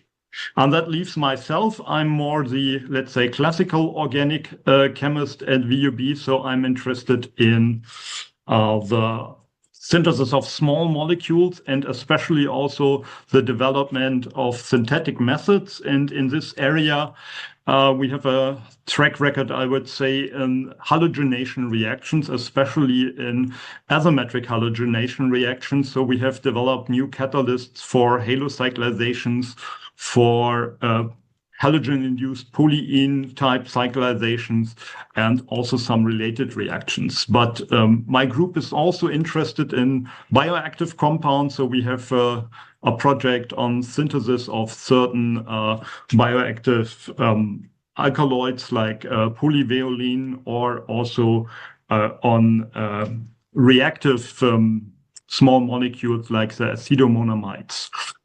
In this area, we are often collaborating with people from microbiology, especially about molecules with signaling activity in bacteria or microorganisms. However, today I have chosen a topic more from asymmetric catalysis and organocatalysis, but not from halogenation. So I'm going to show you some results on asymmetric hydroamination catalyzed by chiral Bronsted acids. To tell you a little bit about the background, so as I said, My group is especially interested in asymmetric halogenation reactions and especially in halocyclization reactions. And we started to develop cycloesterifications, so the reactions of alkenols with a halogenating agent. In this case, it's an diodohydantoene. And we introduced already 15 years back chiral Bronsted acids or the corresponding anions as catalysts for this type of reaction. So what you see here is our latest variation of it. So you can use these trip-type binyl phosphates as catalysts in low amounts. So you need 1 to 2 mole% of it, and you can combine it with an halogenating agent, and you can carry out such iodoesterifications in quite good yields, and for the 1,2 substituted alkenes also in excellent enantioselectivity. What I would like to highlight, this is a typical halogen-induced addition to an alkene. So this addition will always take place with complete anti-selectivity. So the nucleophile is always adding from the opposite side of the halogen. And this was something that led to then our study of a different reaction. And the reaction we became interested in was then the Bronsted acid catalyzed hydroamination.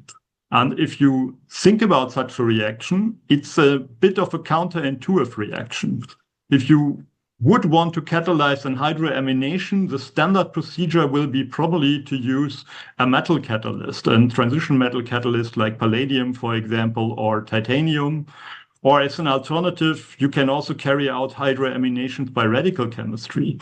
But if you would talk to an undergrad student and you tell the undergrad student you want to catalyze this reaction by a Bronsted acid, initially probably the student will say, how can that work? And probably the student is right, because if you think about it, if you have an amination reaction, one of your reagent is an amine, and if you then use a strong Bronsted acid in combination with an amine, what you would expect is that the amine gets protonated, you get an ammonium salt, and by this way, you quite quickly deactivate your Bronsted acid catalyst. So can you avoid it, or does it have to be always the case? And interestingly enough, John Hartwig described at the beginning of the 2000s exactly such a reaction, where he found that a quite simple aminoalkene can be cyclized using triflic acid, even in a catalytic fashion. So this assumes that you probably protonate the alkene and then you get a cyclization reaction. And that would mean you preferentially protonate the alkene over the amino group. Obviously here the amino group is protected by a tosyl protecting group, an electron withdrawing protecting group, which probably helps to get some selectivity for the protonation, but it's still not a particularly logical thing that you can protonate the alkene in the presence of the amino group. And I will, let's say, comment on it at the end of my talk. Interestingly, this was not the only report. So there are other reports in the literature. Robert Bergman observed the same reactivity on related substrates. One can assume that many of these experiments were actually done as control experiments for metal catalyzed hydroaminations. But Lutz Ackermann then showed that you can even use chiral Bronsted acids to affect an asymmetric hydroamination, although initially the enantioselectivity for such an Bronsted acid catalyzed hydroamination remained quite low. But interestingly, the Ackermann group used a benzyl protecting group. So you can even observe this reactivity with a non-electron withdrawing protecting group on your amine, where you really would have to assume that the Bronsted acid is going to protonate your amine and you don't get cyclization. In China, the Liu group also investigated this reaction and showed that if you add a thiourea to the amine as a type of activating, not as a protecting group, you can achieve also some quite nice results for such a Brønsted acid catalyzed hydroamination. So we became interested in this reaction to see if we can do the same reactivity on rather simple substrates. So if you have a careful look at literature examples, they are all dye-substituted in the backbone. So the chemistry works only nicely if you have an Sorb-Ingold effect in the substrates. And so we wanted to investigate if this is actually necessary.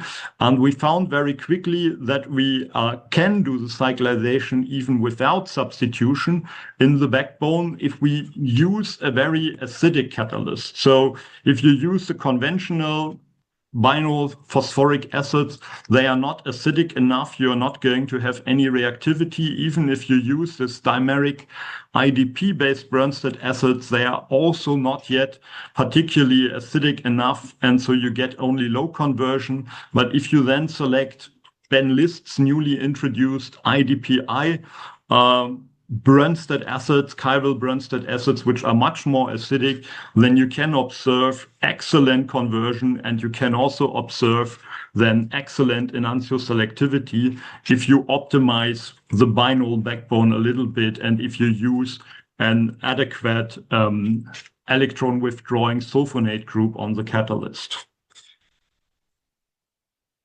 You can then investigate a little bit what type of compounds you can cyclize, but in principle, the R substituent can be more or less of any type. It can be an aryl group, an alkyl group, an alkenyl group, an alkynyl group. And in general, we always observed very good yield and especially extremely high enantioselectivity. The only interesting exceptions were compounds carrying a very electron-rich aromatic ring. In that case, we still observed the reaction, while we only get completely racemic products.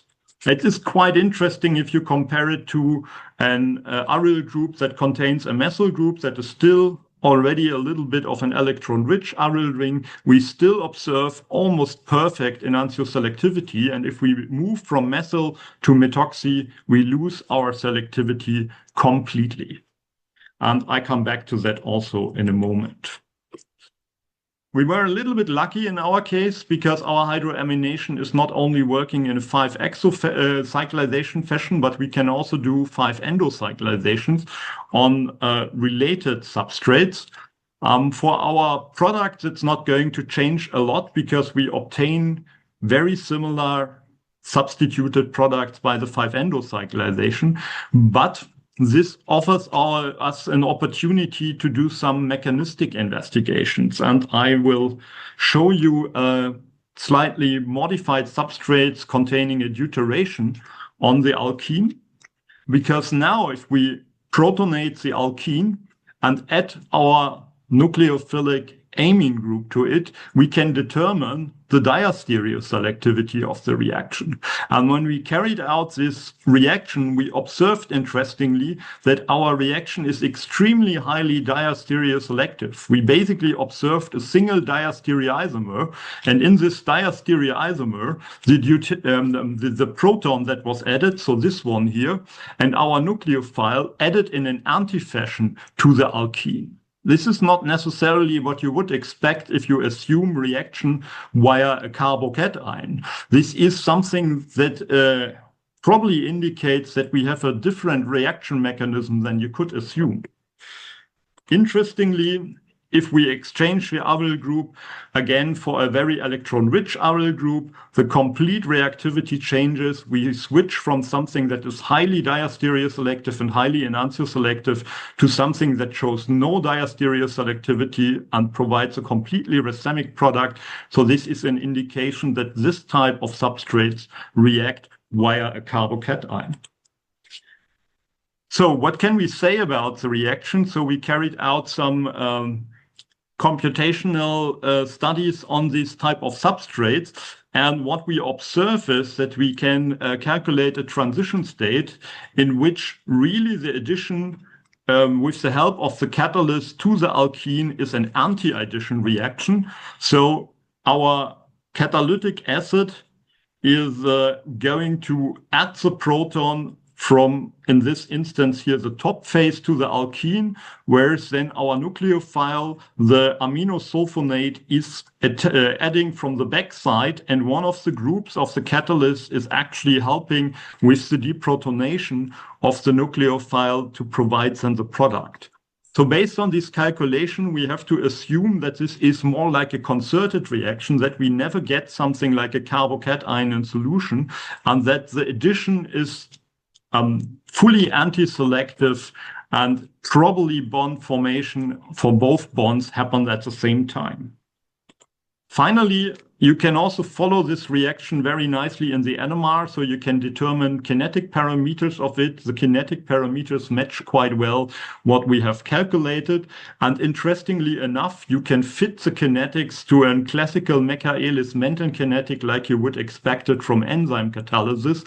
And so maybe you can already see this small, this rather large organocatalysts as a type of small enzyme that is very specific also for certain substrates, and that is achieving on this substrate very high enantioselectivity, but that also means that your substrate scope is then a little bit limited in some direction, and that is also what we observe. So I'm with this already at the end of my presentation. I hope I could show you some nice, unusual hydroamination reactivity catalyzed by Brønsted acids. I have to thank the people who did the work, so my co-workers and people who gave the funding, and I'm happy to answer your questions. Thank you, Ulrich, for this very interesting presentation. And I see there is a question there is a question in the question and answer box that says, can you use weaker cardinal acids to provide high energy selectivity for electron-rich alkenes while preserving reactivity? So basically to overcome this methoxy, this anisole racemate, so to speak. It is a very good question, and I really have to say I don't fully understand yet why the anisole substrates don't work. So first of all, it's still something where you formally have to protonate an alkene, so you certainly need a quite strong acid to do that, and very weak acid won't do the job. The other thing is, I still don't understand why it's completely racemic, because if you would assume that the methoxy substrate is binding to the active site of the catalyst, even if you form a carbocation in the active site, you have a quite narrow chiral environment, and you would expect that the enantioselectivity goes down, but that it's completely abolished is not so easy to explain. I could even imagine that under these conditions, maybe the acid is protonating the protecting group, and then that a protonated substrate is outside of the pocket protonating a second substrate or something like that. It's something that is not fully understood by us yet. Thank you. Yeah, it's intriguing. Hardcore physical organic chemistry as well, right? Yeah. It is to a certain extent, yes. Yeah. Great. Okay. I see that's the question. Thank you very much, Ulrich, for this contribution. And then we go to Professor Gwhilherm Evano from Universiteit Libre de Bruxelles. And I have also a more administrative comment, because I ask the next speaker after Gwhilherm, namely Sonny, to exchange with Ludo, whether that's okay, because Ludo is at the conference in the United States and he has to go to his conference room. So I propose to, after Gwhilherm, we swap, and then first do Ludo and then Sonny. That's fine. Yeah, super. Thank you. Because we are already a bit lagging behind. It's very interesting, but I request the speakers to stick to their time slot, because otherwise it takes too long. Okay, now we go to the University Libre de Bruxelles. Can you see my screen? Yes, I do. Yeah. Okay, and can you see the pointer? And I guess you can hear me. So good afternoon, everybody. Oh, I don't see the pointer, actually. You can see the arrow. I've got a problem. I do see the arrow. Yeah, okay, I do. That will work with you. Super. That will be good enough. So thanks a lot for organizing this highlight on organic chemistry in Belgium. It's a pleasure for me to participate today. So thanks a lot, Adrian. Thanks a lot, Francisco, for this effort. That's much appreciated. So I will talk to you today about a recent project that we developed at the University of Brussels on the synthesis of chiral alkanes starting from readily available polyols. But before doing this, I will try to give you a snapshot of organic chemistry at the University of Brussels, so the other University of Brussels, the ULB, not the VUB. So when it comes to method development, catalysis, organometallic catalysis, photoredox catalysis, and also a bit of electrochemistry, this is mostly developed in the group of my colleague Cedric Tennyson and also in my group. We also have a quite important program based on photochemistry, so mostly inorganic photochemistry, but with applications in organic chemistry developed in the group of my colleague Cécile Moucheron. We have a fairly active program in supramolecular chemistry, which is led by Yvan Jabin and Henny Valkenier. We also have a program devoted to organic conductors and more recently to the cis effects, which is developed by my colleague Yves Gers. And finally, in the group of Professor Gilles Berger, there's some project related to medicinal chemistry. That was to give you a basic idea of the research program that we have at ULB on organic chemistry. Now, if I focus on the project I wanted to talk to you about today, so I'll try to show you how we can fairly easily go from readily available polyols to fairly complex chiral alkanes. So for the sake of time, I will not try to convince you of the usefulness of chiral alkanes. I won't even give you a background, alternative methods that are available for the synthesis of chiral alkanes. I will go immediately into the strategy that we have, so the use of multiple SN2' reaction. I will start with giving you a really basic history of the SN2' reaction, which is really amazing reaction. So you have on the top of the screen the SN2' reaction that you can do with organocopper reagents. So you just need a leaving group in the allylic position. So you have two options. Either you use a cyanocuprate, or you can actually generate the cyanocuprate in situ using catalytic amount of copper cyanide, a Grignard reagent. And basically, the organometallic reagent will attack at this position. Double bond will migrate, you will expel the leaving group, and you will end up with the SN2'. So this reaction was actually discovered by a Belgian chemist, Pierre Crabbe, who worked in many places in the world, except in Belgium for some reason. So he reported in 1968, so he was working in Mexico at Syntex at this time. He actually reported the first SN2' reaction that you can see here on the slide. So you have a propargylic acetate, it's maybe not that easy to see, propargylic acetate, a cuprate, and you end up with an alene. So that he named the paper a novel alene synthesis, and that was actually the first example of SN2' reaction. 10 years later, the group of Callow introduced the use of coordinating leaving group, which is fairly important if you want to reverse the stereoselectivity of the SN2' reaction, but I won't go into many details.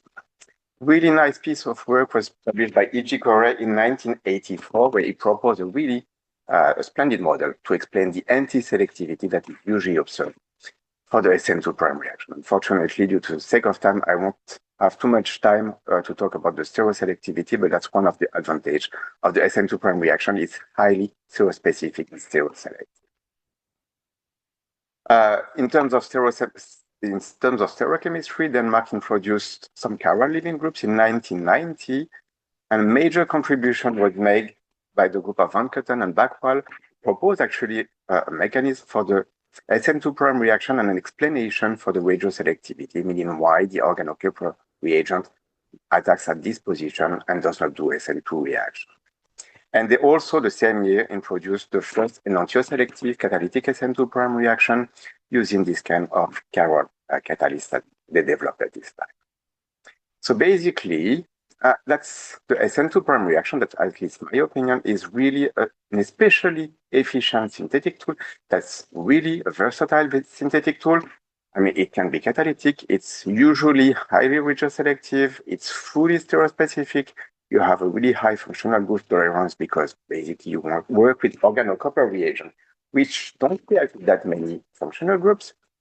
The starting materials are usually fairly available. You start from an allylic alcohol that you activate, and you even have some enantioselective versions that are available. So that's something, to my opinion, that is really powerful, but for some reason, it's been of limited synthetic use. And I guess I would say for mainly two reasons. The first one is that the attention actually shifted to palladium or iridium catalyzed allylic alkylation, which are basically another word for SN2 prime reaction, which are, I think, less efficient. And another reason is that this SN2 prime reaction with organocopper reagents is actually rarely included in organometallic chemistry classes. And that's a shame. So since we've been working in the group on copper catalysis for a little while, we actually became interested in this reaction, and we wanted to see if we could actually bring it one step further. The basic question, the first question that we ask is what would happen if we actually add a second leaving group in this position? So you would expect the first SN2 prime reaction to happen. That would give you this product. And the product that you get is actually a substrate for a second SN2 prime reaction. And you should get, at the end of the day, this product that results from a double SN2 prime reaction. And we wanted to see what would happen in terms of stereoselectivity. What would we get in terms of stereoselectivity? So it took a little bit of optimization, but it was not that complicated. And we ended up with a set of two conditions. So the reaction worked beautifully. It can be done under stoichiometric conditions. So in this case, you use just two equivalents of cyanocuprate. Reaction takes, a couple of hours at low temperature. And if you're not patient, like I am, you can do the reaction under catalytic conditions, so 20% copper cyanide, slight excess of a Grignard reagent. The reaction is done within minutes at room temperature. So the yield is acceptable, a fairly good yield. You, of course, get the product as a single enantiomer, but more importantly, you get the product as a single diastereoisomer. So, of course, we looked at the scope of this double SN2 prime reaction. So I will share with you some examples. So in terms of the substituent that you can have on the starting material, you can have various RNs. The reaction works beautifully. The bigger the RN on the starting material, the higher diastereoselectivity that you get. If you have a substituent at the ortho position, you have a reaction that is perfectly diastereoselective. You might think that the catalytic conditions are more attractive, more efficient. In some cases, it's actually better to shift to the stoichiometric conditions. If we have a look at these two substrates, for example, well, you have a methyl ester, a nitrile, under the catalytic conditions, those two functional groups won't survive the presence of an excess of the Grignard reagent. But if we switch to the stoichiometric conditions, so the use of cyanocuprate does not react with the methyl ester, reacts only really slowly with the nitrile, so we can get the corresponding product. Reaction is also compatible with the presence of heteroarines, like pyridine, for example. In this case, the catalytic reaction works better. You can have thiophene protected indoors, and we usually get fairly good selectivity. If we want to have an alkyl substituent on the starting material, that works. That works better in terms of selectivity if you have a fairly good difference between the group that is present on the starting material, the alkyl chain that is on the substrate, and the alkyl chain that you produce. You see, I mean, if you have an ectyl and an octyl, basically you have a 1-to-1 ratio of diastereoisomer. If you have a bigger difference in terms of size, then the diastereoselectivity is much better. Silyl groups work beautifully, especially in terms of diastereoselectivity. We form a single diastereoisomer. We can also get an alkene. So in all those cases, we introduce an ethyl group. So we use basically ethyl magnesium bromide, but the reaction works beautifully with any commercially available Grignard reagent. And we can also make a bit more complicated Grignard reagent, including some functional groups. So you can have Grignard reagents with an alkene and alkyne, protected alcohol, and all of these work beautifully. What is fairly interesting with the catalytic condition is the reaction is actually so fast that it's not that sensitive. You might think that you're using a Grignard reagent, you're generating cyanocuprate that might be no fully sensitive reaction. That's actually not the case. I mean, you can do the reaction open to the air, still works fairly nicely. With technical grade dichromethane, still works beautifully. Can be done on multi-gram scale, and the yield is basically the same. Now let's focus on a few examples. So let's focus on the 6 examples. Let's put them on the side. Now, what do you do if you want to access the enantiomer? So you basically have two options. Either you restart the synthesis of the starting material to access the enantiomer, which would give you, of course, the enantiomer of the product, or which is probably the easiest option, you just change the stereochemistry of the alkene. You go from the E alkene to the Z alkene, and basically you reverse the configuration of the two stereocenters in the product.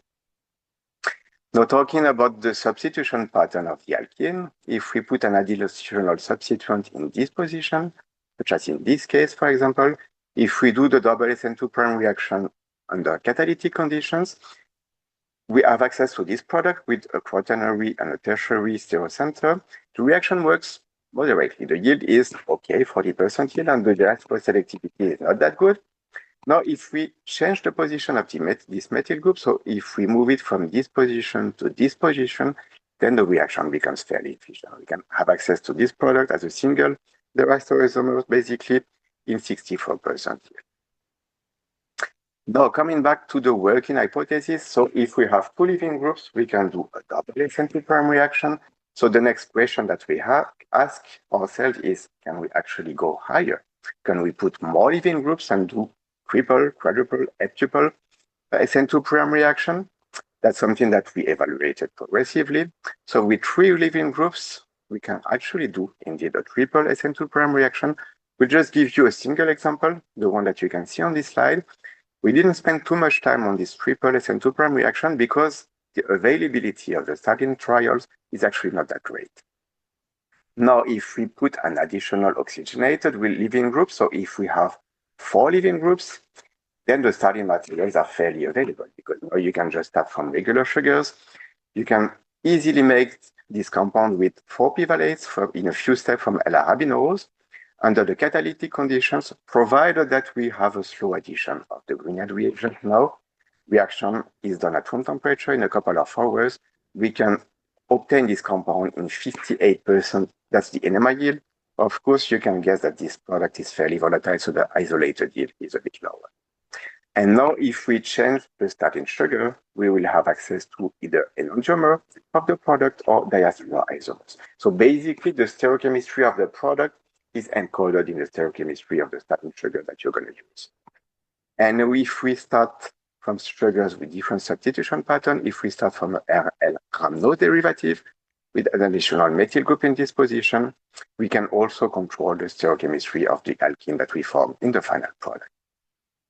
So from these sugars with 4 leaving groups, we can have a quadruple SN2' reaction that works usually fairly efficiently. Now, if we move to higher sugars, so if we move to aldohexose, which are actually even more available, like glucose derivatives, for example, reactions still work beautifully. So 5 p-valates under catalytic condition, 80% isolated enema yield, close to 70% isolated yield, we can access these chiral alkenes. We introduce 5 methyl groups, 4 stereocenters, and the product is formed as a single diastereomer isomer. Here again, we just change the nature of the starting sugar, and we can change the stereochemistry of the product that we have. So, of course, if we start from the enantiomer, we get the enantiomer of the product that we get.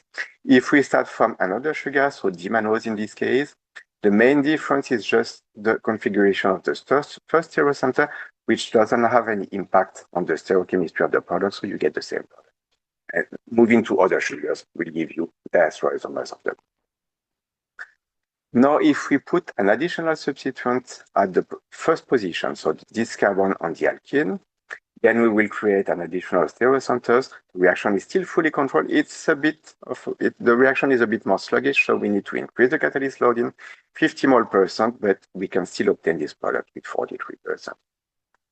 So in all those cases, the Grignard reagent that was used was methyl magnesium iodide, but we can actually use almost any Grignard reagent.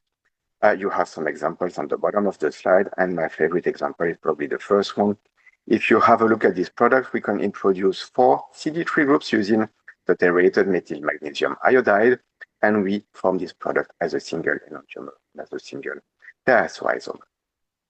So now, we control the stereochemistry of all the stereocenters. How does it work? I won't give you too many details. If I needed some time to explain you exactly what is controlling the stereoselectivity, it would literally take me hours.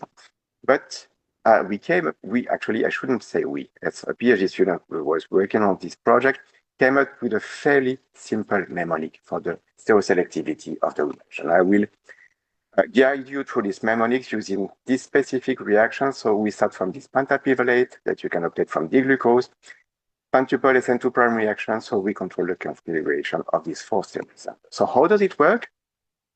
So that's the first, the substrate. So the first SN2' reaction doesn't really matter because we do not create a stereoreceptor. Second one, so I would, in theory, need to have a look at the reactive conformer, but then it would take me hours. But actually, the only thing that you need to do, and that's something that you would never do for teaching, you would just need to consider the problem in the plane of the screen.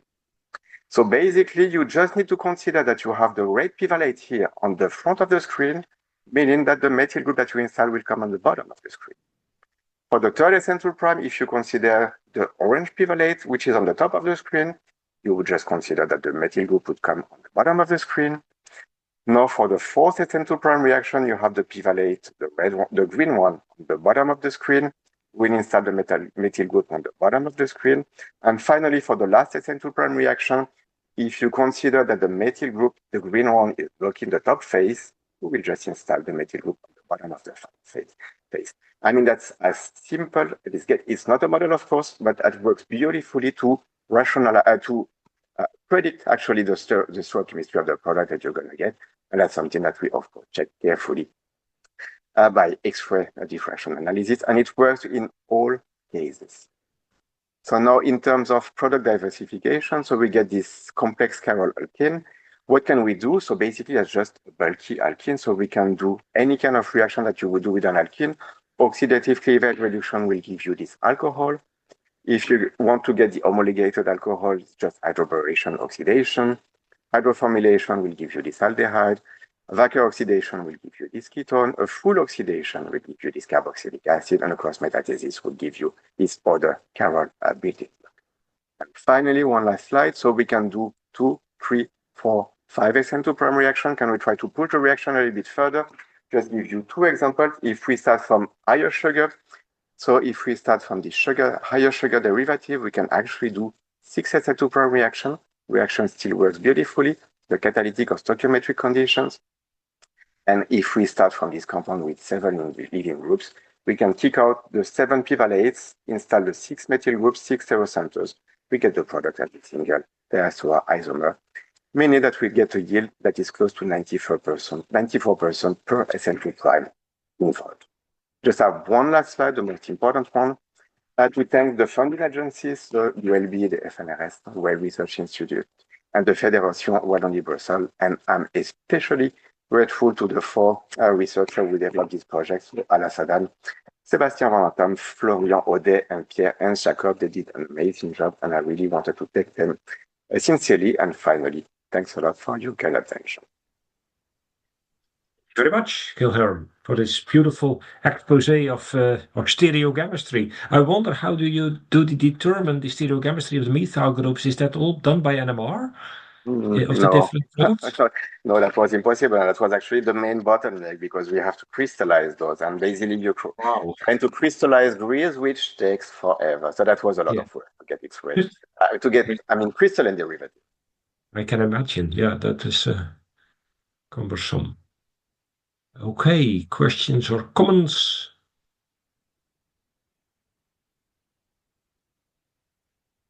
I see that it's not the case. You have been very clear. Thank you very much for your contribution. And then we go now to Ludo Troian-Gautier from Louvain, who will address us on his work. Ludo, can you share your presentation? Yes. All the way from United States? Yes, great. Yeah. Perfect. Thank you, Adri, and thank you as well, Sonny, for allowing me to change here. I hope you see everything. So I'm working at Louvain and in the institute called IMCN, so Institute of Condensed Matter and Nanosciences, that gathers a total of 32 academics, and we're separated into 4 different research poles that I've gathered here. And the one in which I'm working is called MOST, for Molecular Chemistry, Materials and Catalysis, and gathers 13 academics that are focusing on catalysis, inorganic or organic materials, organic medicinal chemistry, some theory as well, and photochemistry. So this is where I would say I'm working. And so within that, I've selected four research groups. So you have the group of Raphaël Robiet, who's focusing on organic and physical organic chemistry. So his research group develops novel stereoselective synthesis and does also mechanistic study either by NMR or by computational methods. We have the group of Michael Singleton, and he does a lot of, let's say, mimicking of natural environment, enzyme, proteins, and so on, supramolecular chemistry. You can see here an example on the bottom right of the screen. You have the group of Benjamin Elias, who's focusing on the development of transition metal complexes for light-induced phototherapeutic application, formation of reactive oxygen species, interaction with G quadruplexes, for example, for photo-induced damages, as well as the production of solar fuel. So, for example, the photocatalytic transformation of protons to hydrogen. And finally, we have the group of Olivier Riant, who's focusing on, let's say, copper-catalyzed organic transformation. I would say similar to what Gwhilherm has presented, so to say. And now we get to research that I'm developing, I would say, within my research field. So we try to generate what are called solar fuels. So we use photochemistry a lot, and we're really interested in mechanistic investigation. So a lot of our lab is focusing on spectroscopy aspect, starting from the nanosecond to the second. And this summer we'll get access to a femtosecond TA setup as well. So we'll be able to monitor the entire range. And so we are distributed among three axes, I would say. One is understanding factors that govern the excited state reactivity and charge separation. So how two radicals after electron transfer can escape the solvent cage. Light-induced solar fuel production, so hydrogen or CO2 reduction catalysis. And a big emphasis of what I will present today, because it's more in line with what is the topic of this mini symposium, is everything related to mechanistic photoredox catalysis. So if we dive a bit more into the topic, I would say we start here at the bottom left here with a photosensitizer and a quencher. And to trigger any photoreaction, you need to have a photosensitizer that absorbs light to reach this excited state here. And then if the lifetime is sufficiently long, the photosensitizer and quencher can diffuse, form an encounter complex. And this is the prerequisite for any excited state reactivity. So in this example here, I've shown electron transfer. This would form what is called a geminate radical pair here that is still trapped within this solvent cage. And so either it can then undergo in-cage recombination. And so this is, I would say, a useless process that is just wasting photons. Or more interestingly, undergo cage escape. And so this is an aspect that we can measure spectroscopically in the lab. And this is really an important parameter because, of course, if the radicals escape the solvent cage very efficiently, your photoreaction tends to be more efficient because these are the radicals that are afterwards used in photoredox catalysis. So I've selected just a couple of examples to show a bit the breadth of what we do. So here on the left, this was work that we've carried out using iron photosensitizer. So this was a luminescent iron 3 complex that was used for dehalogenation reaction dehalogenation reaction. But the emphasis is always placed, I would say, on mechanistic aspect. And here on the right-hand side, what you have is collaborative work that we do. So as I mentioned, we're mostly spectroscopists. And so a lot of the organic synthesis is out of my knowledge frame, I would say. But so here, for example, with the Tambar lab in UT Southwestern, they develop methodology to synthesize morpholine or different amines or a cyclopropyl derivative using organic photosensitizer for the 2 first cases. And so we've investigated basically how does the reaction works and what are the limiting parameters into that. And so to go a bit more into detail into one of the examples, then this is an example that we recently published with a group of Quentin Michaudel, who's using diazine chemistry. And they developed a light-induced protocol to convert these diazine and engage them into a nickel cross-coupling reaction. And so they had contacted us to study the light-induced processes. And so generally, how do we proceed? Is we have in the lab the possibility to synthesize a wide variety, or some are commercially available. So here, for example, we selected a large series of photosensitizer that span triplet energy from 3.3 to 2.3 electron volts. So we can have very high triplet energy donor, and we can change also the excited state redox potential. And we've investigated the reactivity with 3 model diazines, so to say. So the big part of our job is then related to excited state quenching processes. So what you have here on the left is excited state quenching. So we see here the lifetime in pink is the lifetime without any quencher. And as we titrate in diazine, we see this clear drop in lifetime. In the inset, what you see is the linearization of the data, and from the slope, you can determine how efficient is your quenching process. But that doesn't give you really how is the quenching proceeding. So for that, we turn to transient absorption spectroscopy, which is here on the right.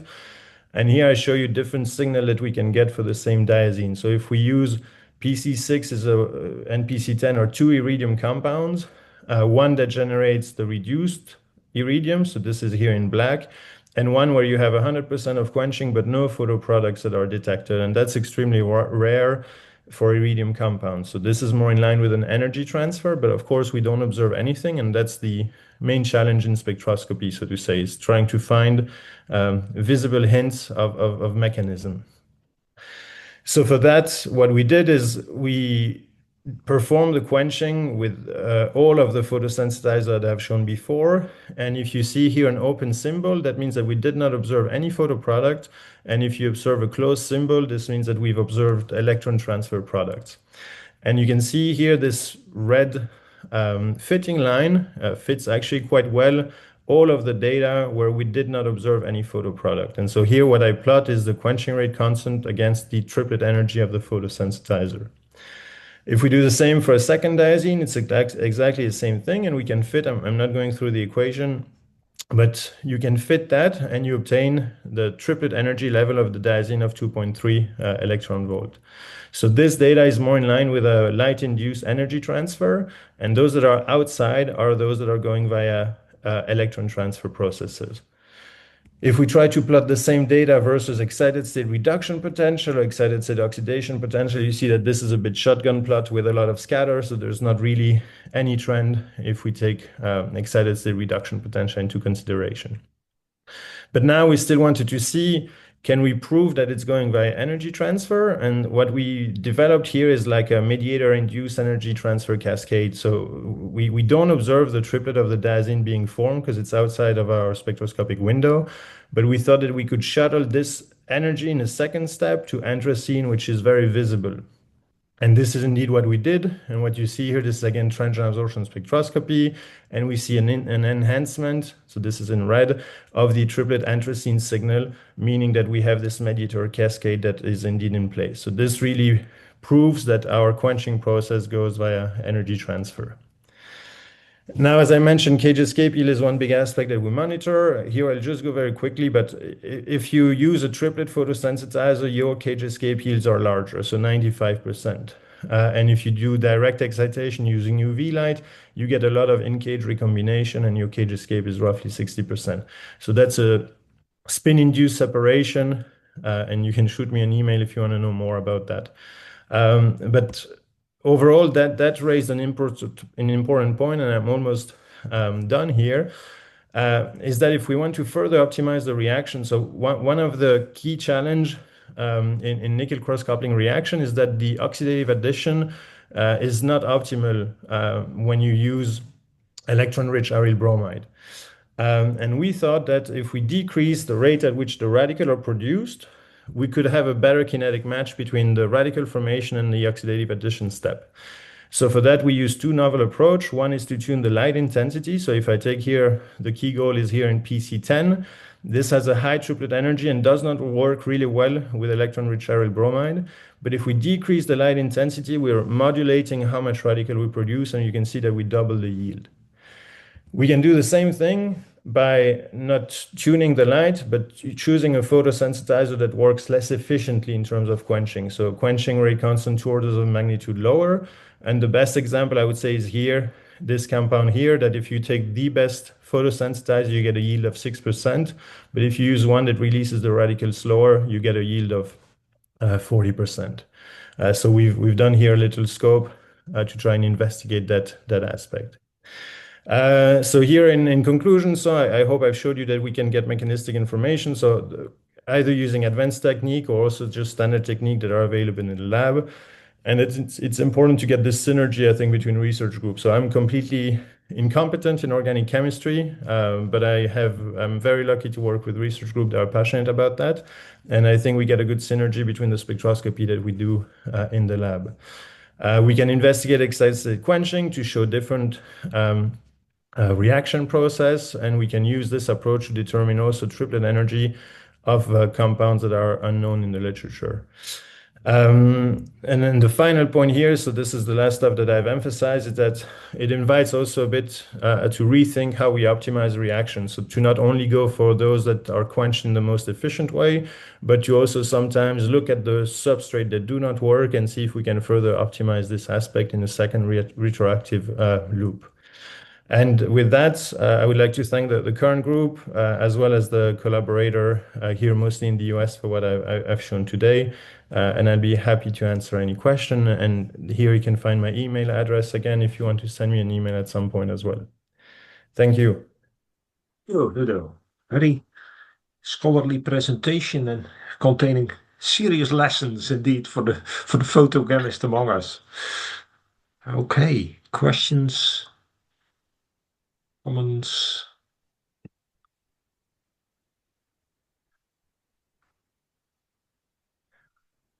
If not, don't worry.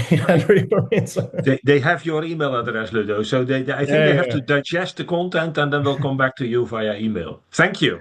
Sounds good. Thank you, Henry. Thank you. And you can go to your conference, ACS, and then we go to Dr. Sonny Brebels from Hasselt University for his presentation. Good afternoon, everyone. Today I'm happy to share with you the research that we do in terms of organic chemistry at the University of Hasselt, particularly in our very well-equipped science tower, as you can see here in the background. So if we look at organic chemistry at University of Hasselt, we look at the division of material chemistry, and within we have 4 different groups that work, some work related to organic chemistry.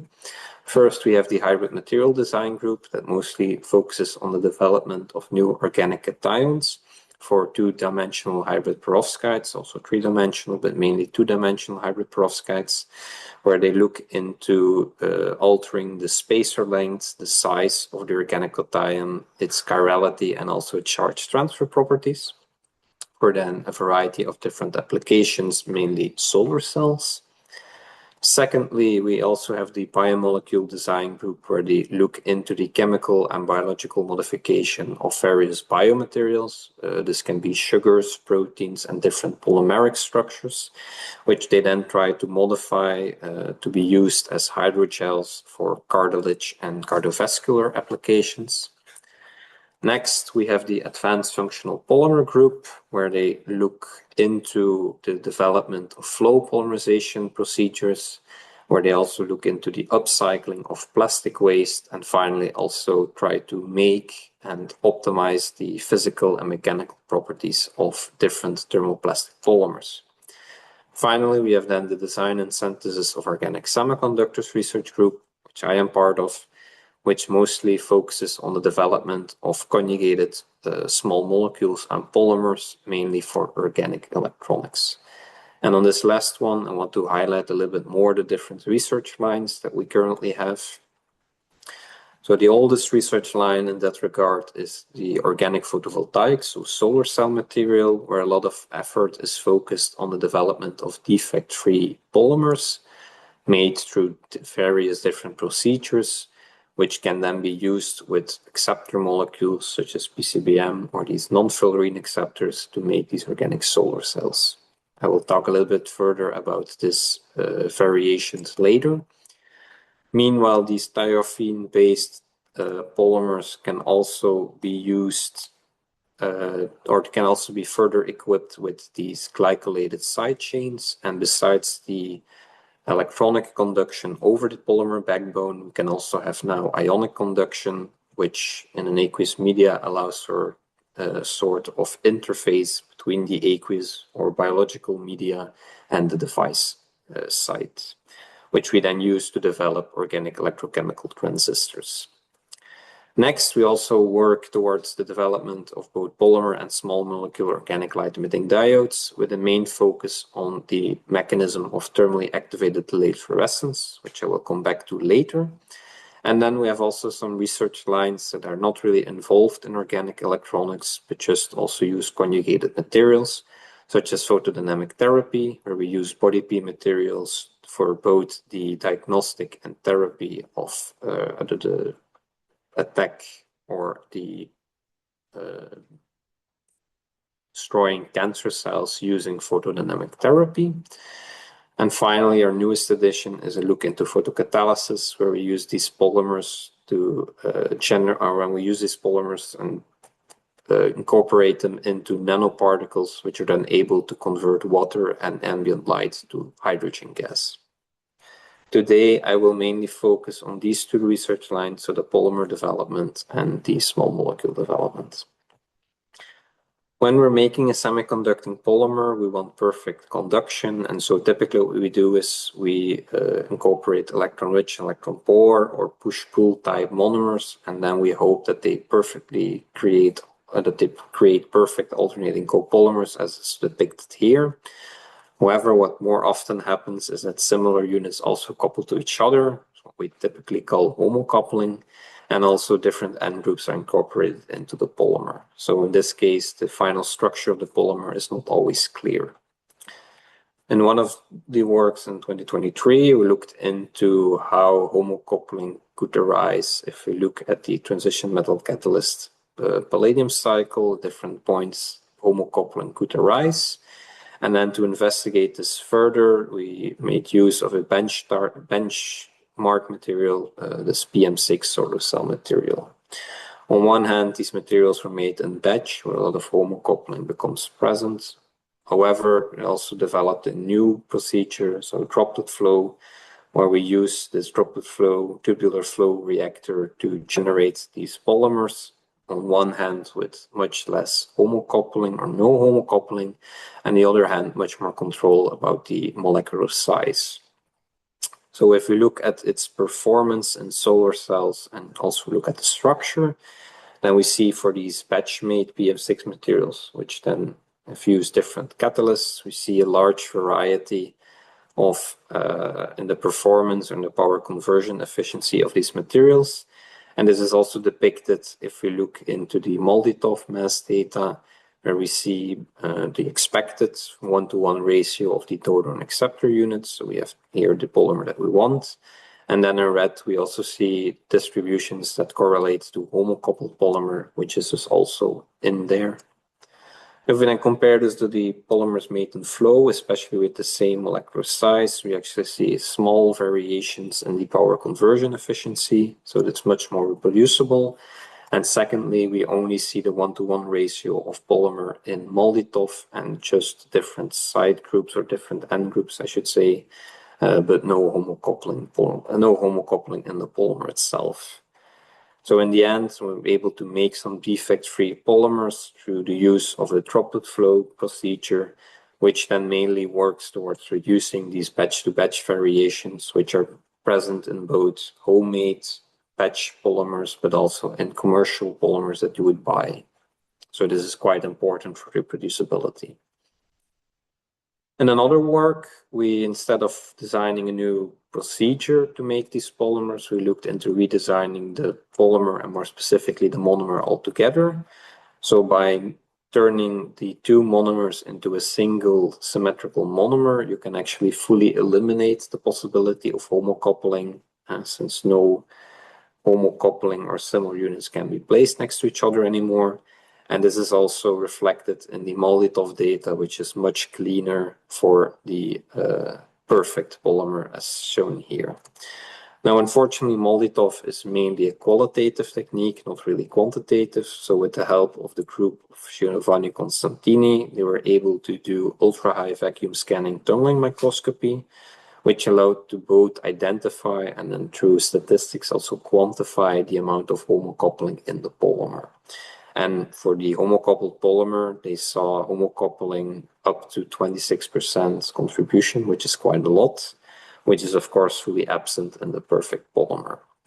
Now, why is this important? Well, if we look at, for instance, the crystallinity of both the polymer material on its own or intercalated with PCBM, so the acceptor that's typically used for solar cells or organic photodetectors, we see much more crystalline behavior, the appearance of a co-crystal peak, crystallinity peak, which indicates better intercalation of the PCBM in the perfect polymer compared to the non-perfect polymer.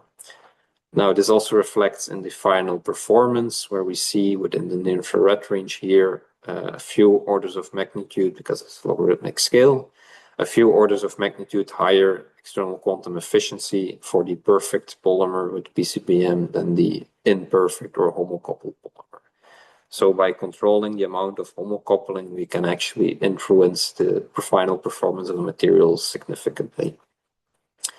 Those for polymers, we also focus on the development of small molecules, and for these specifically focus on materials that either absorb or emit in the near-infrared range.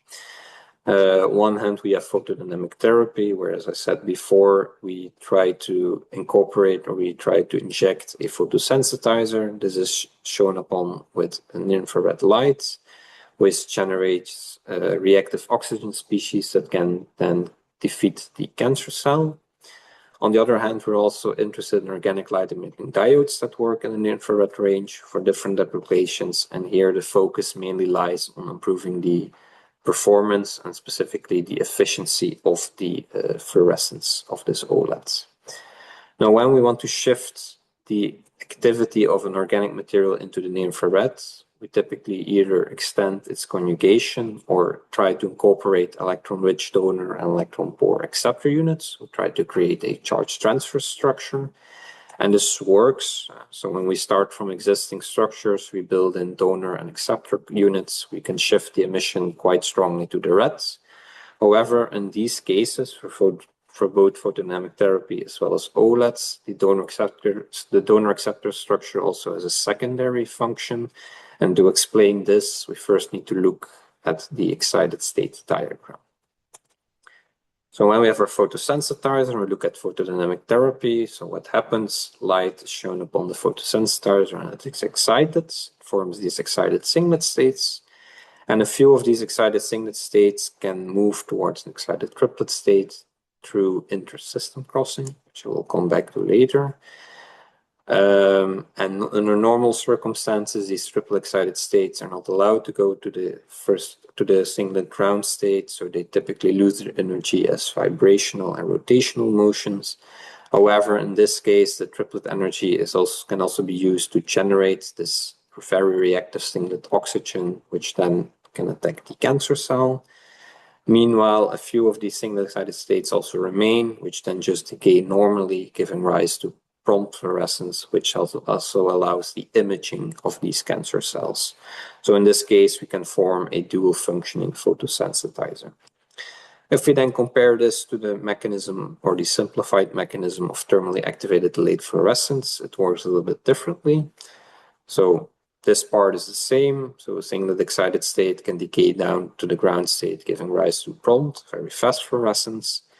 And the remaining singlet excited states can also move to the triplet excited states. However, here we have designed it in a way that the triplet and singlet states are very close together in energy, so they can actually perform reversed intersystem crossing, going back to the excited singlet state, and then with a certain time delay, give rise to delayed fluorescence. This process is thermally controlled, hence we get thermally activated delayed fluorescence. So this is the difference between the two. If we look further into photodynamic therapy, there's actually a few ways that we can enhance the singlet to triplet transfer. On one hand, we can incorporate heavy atoms such as iodine, but also metals. However, this stuff often results in dark cytotoxicity, meaning it's already toxic to cells without light being shown upon it. So if it's not already localized in the right place, it also attacks healthy cells. So instead, we opt for a charge transfer approach where we incorporate electron-rich units, which form a sort of perpendicular, they give a sort of perpendicular position with the body pi core, giving rise to intermediate charge transfer states, which also help to enable this more efficient transfer from singlet to triplet state. If we then redesign it a little bit, we can also get this near-infrared absorption that we want. So in this work, which was recently accepted, we see first the synthesis of the body P core, which is quite straightforward. This core is already known to have some quite good singlet oxygen quantum yield, so some good triplet formation. And then with the presence of the metals, it's actually very easy using a Leuven condensation to incorporate different peripheral units or donor units. If we then look at its performance, we see a very nice redshift in both the absorbance and fluorescence compared to just the body P cores, which we want. Meanwhile, if we then compare the performance, particularly in the fluorescence quantum yield and the singlet oxygen quantum yield, we see that compound 4 stands out because it has a very high intersystem, a very high singlet oxygen quantum yield, and still enough fluorescence quantum yield to function as a good photosensitizer, which is also reflected in its good phototoxic power. Now, to make sure or to really confirm that this improved singlet oxygen quantum yield arises from this intermediate charge transfer state that we talked about before, we also perform transient absorption spectroscopy. And here I want to particularly direct your focus on these signals here. If we look at compound 4, this signal has a lifetime that remains quite long compared to the other two. Secondly, for this material, we also see that this peak behavior is dependent on the polarity of the solvent, which both seem to indicate that the intermediate charge transfer state is indeed present, giving a nice correlation between the final properties and performance of the material compared to the material design itself. Then we still have the thermally activated late fluorescence materials, where we already stated that we want to minimize this triplet singlet energy. And to do this, we can actually look at this overlap integral. Seems quite complicated, but actually it simplifies down as we want to minimize the overlap between the highest occupied molecular orbital and the lowest unoccupied molecular orbital. For typical donor acceptor compounds, what this means is that we want to induce a twist between both of them. In this case, we localize the highest occupied molecular orbital on the donor, the lowest unoccupied molecular orbital on the acceptor, and get this minimized energy difference. In literature, these near-infrared TDF compounds typically look like this, with quite a large acceptor unit and also typically the same acceptor unit with only minor differences in structure. Hence, we wanted to change this. We wanted to look for both novel structures also that had less problems with solubility, which sometimes arises. And in this way, we wanted to look at an acceptor that is very strong, but not has that big of a conjugated system. So we designed these two different molecules, where we use a dicyanobenzothiodiazole as a very strong acceptor. One of these compounds with the triphenylamines opposite to each other was quite straightforward to synthesize. However, for the triphenylamines next to each other, there was no direct route available. So we developed our own and optimized our own direct arylation methods to start from very simple, very available materials to then get the materials, also the other material that we want. These materials were then investigated in Zeonex film, which is typically used to analyze TDF materials. And if we then look at the decay of the fluorescence over time, we first have the prompt fluorescence, which is actually the same for all these materials. And then the delayed fluorescence, which is mostly contributing for this structure with the triphenylamine groups next to each other. Because they are next to each other, they give a bigger twist in their bond with the acceptor, and hence we expect better TDF behavior. This is also reflected in the quantum yield that is measured, where we can see if we move from an air atmosphere where only fluorescence can be measured to an inert atmosphere where both fluorescence and TDF become prevalent, we see almost a doubling of the quantum yield. Hence, the TDF behavior is strongest for this 2 TPA ICMBT material. Finally, we incorporated all the different materials into near-infrared OLEDs, specifically solution-processed OLEDs. And this is important because at the moment, there are not that many solution-processed near-infrared OLEDs. If we look at the efficiency or the performance of these materials, we're actually quite similar, even a little bit above those materials. However, if we look at sublimed devices, devices where each layer has been sublimed rather than deposited from solution, we see that we can do much better. So there's still some work to be left to be done towards the future. And with this, I would like to conclude the highlights of our organic chemistry in the University of Hasselt. I hope you've learned something from it, and I'm happy to answer any question that you might have. Thank you. So I will share my screen now, and I hope you can see the screen. And is it fine for you? Fine for me. Yeah, okay, go ahead. great. So it's a real pleasure. So we'll do like this to show now the organic chemistry at the University of Namur. And thanks everybody for joining online this event. I will briefly show our recent research work on the synthesis and application of chiral pyridines and their applications in main group chemistry and catalysis. And I'm starting first with this picture of a recent conference at the University of Namur, just to show you our old building of chemistry connected to the new one by this bridge. And we are here now at the organic chemistry division. So we have 3 research groups and an emeritus professor, Alain Krief, who is an expert on organoselenium chemistry. And in total, we are around 45 researchers in organic chemistry, as you can see on the bottom right picture here.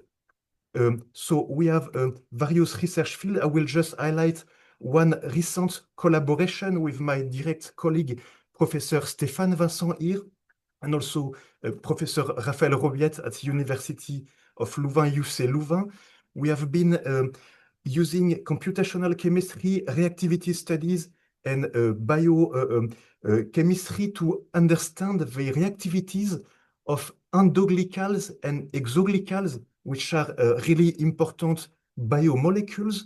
And our goal in this collaboration was to determine the parameters which influence the kinetics of these reactions, and especially how fast the endo and exoglycal will react with electrophiles to generate this oxocarbenium-like transition state, which is a key intermediate in CO and N glycosylation reactions.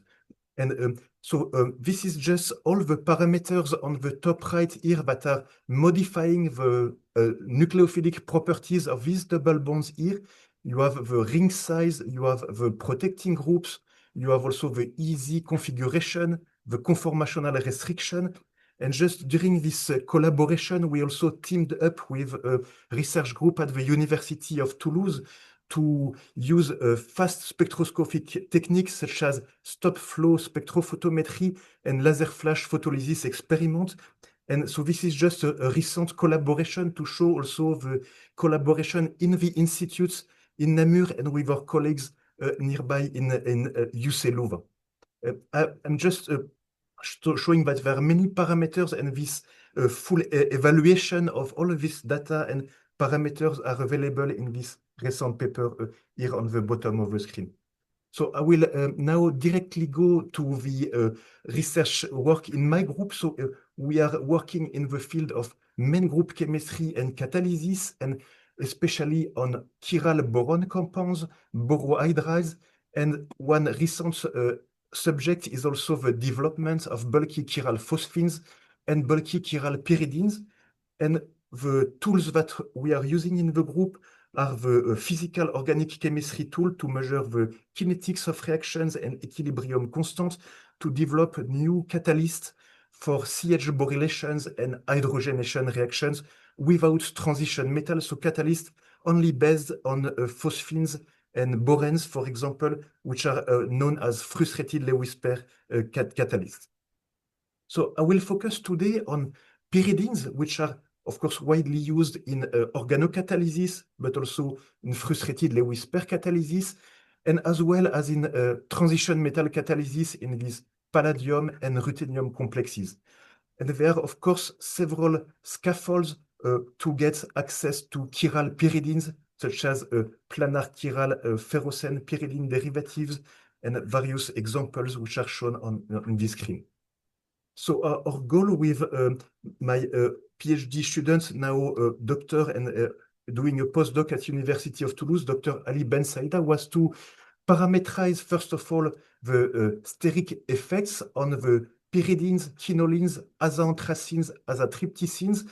And for the first time, we could now make a large range of nearly hundreds of derivatives with 3 different substituents. And we can determine the steric electronic parameters, Lewis basicity, the pKa, and do their applications in frustrated Lewis pair chemistry and transition metal catalysis. So here, just to show briefly one example, it's first an azaanthracine, which reacts with an organolithium reagent, and then we have the rearomatization of the ring here, and we can get access to di-substituted azaanthracines, and you can see in the solid state, we have a nice pi stacking in this molecule here. So the key aspect now is the cycloaddition of this azatriptycine with benzene derivatives, and we can get a regioselective cycloaddition in the central ring here, and we can get access to these tryptycines derivatives, which have now 2 substituents around the nitrogen atom. So the way to generate the benzene intermediate is the classical way from anthranylic acid. It is possible to use also di-substituted arynes. Here you see on the bottom with 2 methyl groups, and in this way we have directly access to chiral pyridines with alpha carbon sterogenic center. It's possible to perform the chiral resolution by preparative chiral HPLC, and we can assign the absolute configuration of these enantiomers and get them with good enantiomeric excess. And we are also now doing the parametrization of the steric hindrance of this new class of pyridines by using the steric maps, as you can see here on the bottom, and the buried volume parameter, which are very classical parameters in this field. So just to show you now also the computed here steric parameters, the helium-8 ring, and the classical Tolman cone angle. So we see, of course, that we have a good correlation between these 3 types of steric parameters. This is logical. They are used to understand the properties of Lewis base and ligands in different contexts. But in fact, when we started this work, there were no data on the steric parameters of pyridines. And this is really surprising because, in fact, there are several hundreds of parameters for phosphines and for carbines, but for pyridines, nothing was known in the literature. And so now when you see the alpha substituents, here it's a alkyl group. If we start from pyridine as the reference Lewis base, when we have a methyl group in alpha position, we are increasing the size by about 5%. If we have now a phenyl group, we are increasing the size around the nitrogen by 10%. And if we have a terbutyl substituent or TMS substituent, we have an increase to 15%. So it means that when now we have bulky systems here with 1 substituent, we know exactly the effect on the volume of the pyridine molecule. We can also get aromatic rings or 2 substituents, so we can reach very bulky phosphines in bulky pyridine in this way. And with our new class of molecule, it is now possible to reach very large steric hindrance, and we have now buried volumes up to 62% here for this tris and tetra substituted azatriptycines. And so, of course, we are now starting the applications and to use these molecules in synthesis and in catalysis. For example, we have now here the coordination with palladium to get these Pepsi types complexes. We can also have Lewis adducts with perfluorinated boranes. And if we have more bulky pyridines, we can get access to frustrated Lewis pairs and perform hydrogenation reactions with alkenes. I'm really happy to see that recently our azatriptycines compounds have been used as reference to develop new software for the evaluation of steric effects and local steric effects around substituents. And we can see here, for example, that this azatriptycine contains a chirality axis here between this sp3 atom and this sp2 atom. And in fact, we can start from this point to develop new kinds of axially chiral pyridines. And we have now new platforms and new applications based on these new ligands and substrates. So to make it short, I think we can now use the tryptycine. So this is this three-dimensional scaffold as a platform to develop new type of chiral bulky phosphines as well, bulky chiral pyridines. And on the other way around, we can also use this scaffold to develop very strong Lewis acid and Lewis superacids, such as fluorophosphonium ions, sililium ions, and boranium ions. And the last development was to combine now two heteroatoms in the same tryptycine scaffold, and we can have cooperative effects. For example, here we have the synergy between a Lewis superacid and a branchette superacid, and this can be used for bond activation and small molecule activations exclusively based on main group elements. So I will already conclude now to thank all the collaborators in my group and also the local funding and regional funding agencies, the Wallonia-Brussels Federation and the National Fund for Research, FNRS, and the European Research Council for funding the fundamental work we are doing here in main group chemistry. And I would like to thank you for the organization and to all participants. Thanks. Thank you, Gauillaume, for this beautiful presentation. A small question from my side. Does this steric hindrance also inhibit protonation? Does it inhibit pKa? Maybe I missed it. It does not inhibit, you mean pKa and basicity? Yeah, exactly. The proton is, of course, very small, so you would maybe not immediately expect that. Yeah, we have performed direct correlations with pKa and methyl cation affinities and BF3 affinities. And for the small methyl cations or small Lewis acid and protons, the steric effect is relatively small, so we have not such evidence. But we need to have like bulky palladium complexes or bulky Lewis acids to start to see some steric frustration and also to have several substituents in ortho positions and on the tryptycine position to see a rotation which is slowing down. Oh, yeah. In this way, we will get access to axially chiral pyridines as a new bidentate ligands, for example, if we have two pyridines on the both parts of the molecules. I see. Thank you. And I see also a question in the Q&A. Have you tried to form the pyridine tartrate salts to separate the two enantiomers? Because then you don't need chiral HPLC. Sure. We tried this with the phosphines at some point, and we have not applied. So I did not show the part on the chiral phosphine. So this was tested by a collaborator. But for the pyridines, we have not tried the direct resolution by crystallization. But that will be a good alternative method than chiral HPLC, of course, because we are still limited to hundreds of milligrams of enantiopure pyridines in this case, and that needs to be scaled up to the gram scale to be used after that for real applications and for easy scale up, of course. Yes. Hey, thank you. Thank you. We go now to Robbie Vroemans from University of Antwerp. Good. So thank you, Adrian and Francisco, for the opportunity and for organizing this event. So I'm Robbie Vroemans, and I will discuss on the topics that we actually handle in the ORSI division at the University of Antwerp. So our division actually consists of two PIs. So we have Professor Maas, who is actually the spokesman of the division, but unfortunately could not make it to this meeting. And then you have me. I'm a tenure-track assistant professor, and I started on the 1st of February in 2024.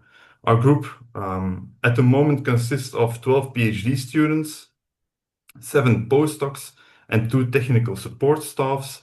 And the Maas group is also part of the BOF Center of Excellence CASH, of which Dr. Sergei Sergeyev is the research manager, and also of the IOF consortium EuChemS, of which Dr. Nathalie Meijer is the valorization manager.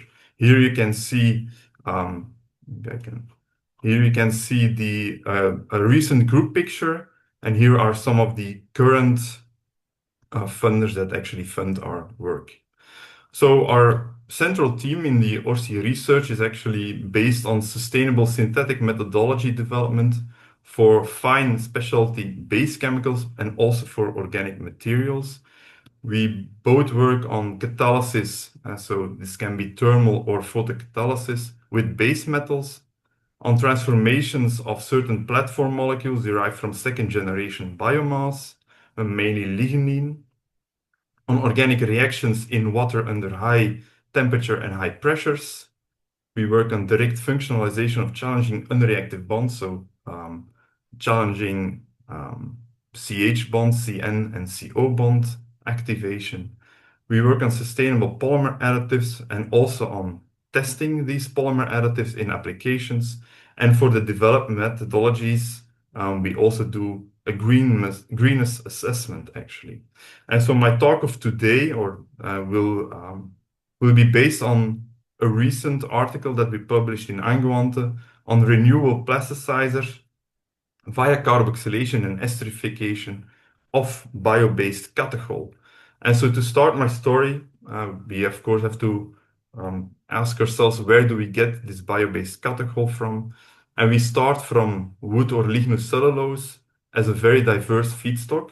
So if you look at the microfibril in plant materials, they consist actually of 3 polymers. So we have hemicellulose, cellulose, and lignin. And lignin is particularly interesting since it's an oxygenated aromatic polymer, which, depending on the source of the plant, so it can be softwood, hardwood, or grass, it contains a different percentage of linkages, of which the beta-O4 and the beta-5 are still the main linkages in the lignin structure. And it can consist out of 3 monomers. So we have para-coumaryl alcohol, coniferyl alcohol, and synapyl alcohol. And so these all change with the type of wood that you actually start from. Now, to valorize this lignin product, we actually use a methodology called lignin first biorefinery.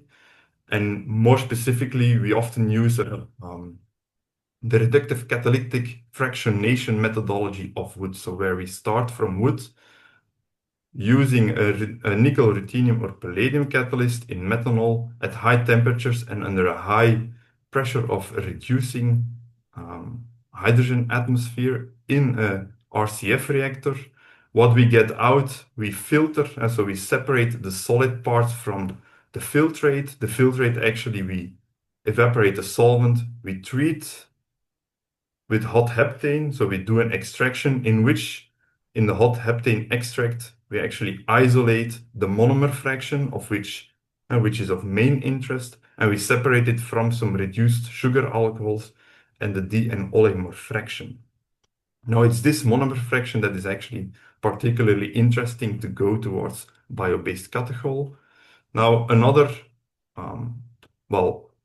to get to these platform molecules, it actually depends on the wood type, as I already mentioned, but also on the type of catalyst that you use. So if you start from softwood, which mainly consists of Huaicil units, or you can start from hardwood, which is actually a mixture of Syringil and Huaicil units. Now, by changing the catalyst, you can also select your platform molecules present in the lignin oil. So by working with nickel or palladium, you usually get these propanol moieties, whereas if you work with a ruthenium catalyst, you selectively go to the propyl derivatives. And it's this combination of softwood, which only consists of Huaicil units, in combination with a ruthenium catalyst that gives you selectively this propyl guaiacol. And this propyl guaiacol is interesting because you can do some defunctionalizations with it. For instance, starting from the lignin source, you can first do some O dealkylations. So Professor Maas, together with Professor Sells, have developed some of these methodologies in which you use hydrochloric acid at high temperatures and pressures to do this demethylation reaction, where you receive actually this propyl catechol. An alternative methodology was also published where you use a zeolite in the first step to again go to propyl catechol, and then both can actually be used by using another zeolite in a gas phase reaction to go to bio-based catechol. And from our interests in bio-based polymer additives, we actually we thought of methodologies or selected transformations that we can do with this bio-based catechol towards bio-based polymer additives, and then mainly towards plasticizers. Because plasticizers, let's be honest, there is still a lot of issues with the currently used plasticizers, because a lot of them are still the high and low molecular weight phthalates. So they are the largest by production, and honestly, the traditional plasticizers, they are still on high demand and have a very high market share. So 11 of the industrially used plasticizers, of the currently used plasticizers, are on the SVHC list. And so display a range of toxicities, which is of course not good. On top of that, approximately 90% of the industrially used plasticizers are actually derived from non-renewable fossil resources. And so this urges us to replace them by bio-based and also non-toxic and safer plasticizer moieties. Now, since we can do this synthesis, because we are of course also an organic synthesis division, but looking towards the application testing, we had to look into this. And so what does a plasticizer actually do? It increases your polymer flexibility, it reduces your brittleness, and overall improves your processability. And an important parameter how we can actually deduce whether there is some plasticizing effect is by looking at the glass transition temperature, and mainly at a reduction in the glass transition temperature, because the glass transition temperature is a point at which you go from a very brittle polymer to a more soft and rubbery state. Now, typical plasticizers actually consist of or have these ester moieties, which they call cohesive blocks, in combination with these long branched alkyl chains, which they call spacers. Now, also in the example of Dinch, the use of isomers has been shown that it can actually be very beneficial. So you don't really necessarily need to separate all these isomers, which can also be a good thing if you start from bio-based resources. Now, looking towards application testing, PVC is the main consumer. Approximately 90% of all produced plasticizers are still used in PVC. And we often also test in PLA, as PLA is an up-and-coming polymer. It's a market leader of bio-based polymers, and both of them are actually very brittle materials when unplasticized. Now, how we do this mixing of the polymer with the plasticizer. So we start from pure polymer, in this case PVC. We add some of the plasticizer, often in 10 weight percent, and we use this methodology called solvent casting. In the next step, we use the solvent. In case of PVC, this is THF. In case of PLA, this is chloroform. We heat it up to 50 degrees. We mix it until it's entirely homogeneous. We cast it out and let it dry. We take a sample and we measure via differential scanning calorimetry. We actually determine the glass transition temperature. And remember, lower is better. So hopefully by adding some plasticizers, we see some reduction in glass transition temperature.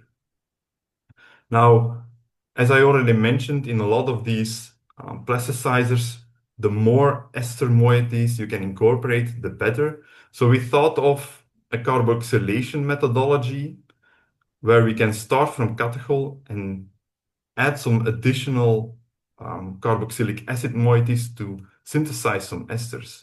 And initially we looked at the classical Kolbe-Schmidt reaction, but they have to use very high pressures and temperatures to do this reaction. So we actually looked at a greener and safer approach that would use low pressures and low temperatures. And we actually thought about using mechanochemistry to use the mechanical chemistry energy, to do these reactions. The advantage is, of course, that you can do these reactions at room temperature, under solvent-free conditions, at much lower pressures, and overall they are much safer. Another advantage is that you can really adjust a lot of parameters to really optimize the reaction. Now, here is the optimization of the disodium catecholate salt with CO2. And so initially, we did a ball milling experiment for 4 hours, and we saw a very small amount of this product, carboxylated catechol product 2A. So we were very happy to already see this. The next things that we changed was actually increasing the ball milling time, with which you saw that you can see that the yields also increase of these. And so this is the summed yield of these 4 isomers that we get. Increasing to 8 bars of CO2 pressure rather than the 4 bars doesn't really have a big effect. So we stayed at 4 bar of CO2. And entry 8 is actually our most optimal conditions using 750 RPM. 6 times 3 hours of ball milling time, we get a combined yield of these carboxylated catechols of 82%. The rest is still some remaining catechol. The nice thing is that we can easily separate the catechol from this carboxylate product by doing a simple acid-base extraction. Now, if we increase the energy, you can also see that the yield significantly drops because we can see a lot of this black soot-like powder, and so we see a lot of decomposition. Whereas if we go to, let's say, lower energies, lower RPMs in our ball milling experiments, also here our yields are lower, hence the 750 RPM as the optimal ball milling rate.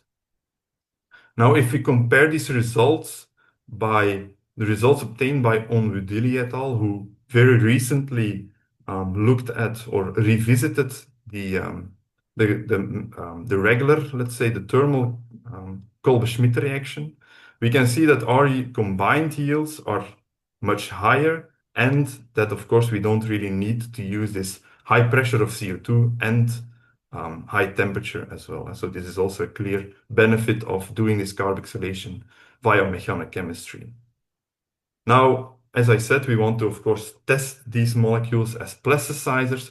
We still have 4 compounds as a mixture, so we want to derivatize this carboxylic acid and these free OH groups towards esters.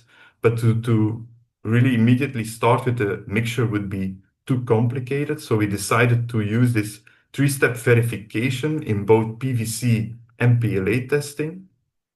And so we actually started with derivatizing the major compound in this ball milling mixture. And so we started from only 1 compound. In the first step, we did this esterification using methanol, pentanol, and ethyl hexanol. In a second step, we did a second esterification of the catechol moieties using acetic acid derivatives, levulinic acid derivatives, and pentanoic acid derivatives. In the second step, when we checked, okay, which combination has the best plasticizing effect, we did this for all 4 compounds of the mechanochemical carboxylation separately. And then lastly, we did this on a real reaction mixture of the ball mill and also checked there the plasticizing effect of the real mixture coming from the ball mill. And so what we observed is that the best alcohol to be used to make an ester with the carboxylic acid that was introduced is pentanol. And in the second step, levulinic acid in PLA and pentanoic acid in PVC were actually the best performing ones. Now, how do we go? And so the real overview of going from a ball milling mixture towards the products that are tested as plasticizers. So we start from disodium catecholate, we do the mechanochemical carboxylation, we have this mixture of carboxylic acid catecholate products, after which we first do the Fischer esterification, with pentanol. We need a solvent switch to remove the excess of pentanol and be able to do some extractions from which we get a pure, relatively pure mixture of compounds. And then in the next step, we do the O-acylation with pentanoyl chloride and the Stecklich esterification with levulinic acid to actually get us the mixture of plasticizers here. The nice thing is that in this entire process, we don't need any column chromatography because we don't really need to separate all these different isomers. And you can see here for this mixture of compounds, this is the glass transition temperature of PVC without plasticizer. And there's a clear improvement when we add the plasticizers here. And you can see the same for these type of compounds. We also, of course, use benchmarks, and we can see that they are very competitive towards benchmark industrial used plasticizers. To finish or to almost conclude, we can start from biorenewable feedstock, use the bio-based catechol as a platform molecule to make templates via reactions such as carboxylations, via mechanochemistry, and in the end we can also end up with plasticizers that we think can be some of the solutions for applications for the renewable energy industry of the future.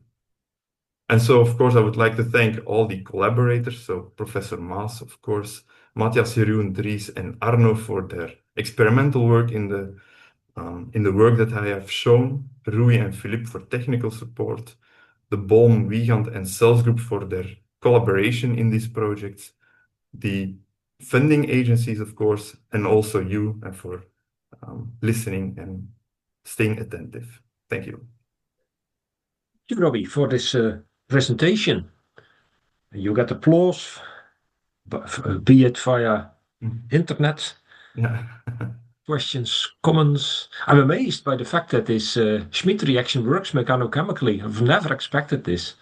Is this mechanism known? Is there a bit of insight in how this works, or is it energy transfer just from the balls? So it's indeed the mechanical energy that is transferred via the real impact of the balls on the chemicals. Yes. So. You need the best sodium salt of the catechol. That's yes. simple. Okay. Yes, indeed. We did some tests with starting from catechol with base. This didn't really work. Also, what didn't work is to start from the mono sodium salt. I didn't show this here because I thought my presentation was already long enough. But we did do this test, and we really need this disodium catecholate salt. We also tested other cations, but sodium was actually the best one. So that's okay. Thank you. And I see no questions coming in. It was already a long webinar, although more than worth it, because I learned a lot, and I'm sure the audience did as well. So I thank Robbie for his contribution and also the other speakers.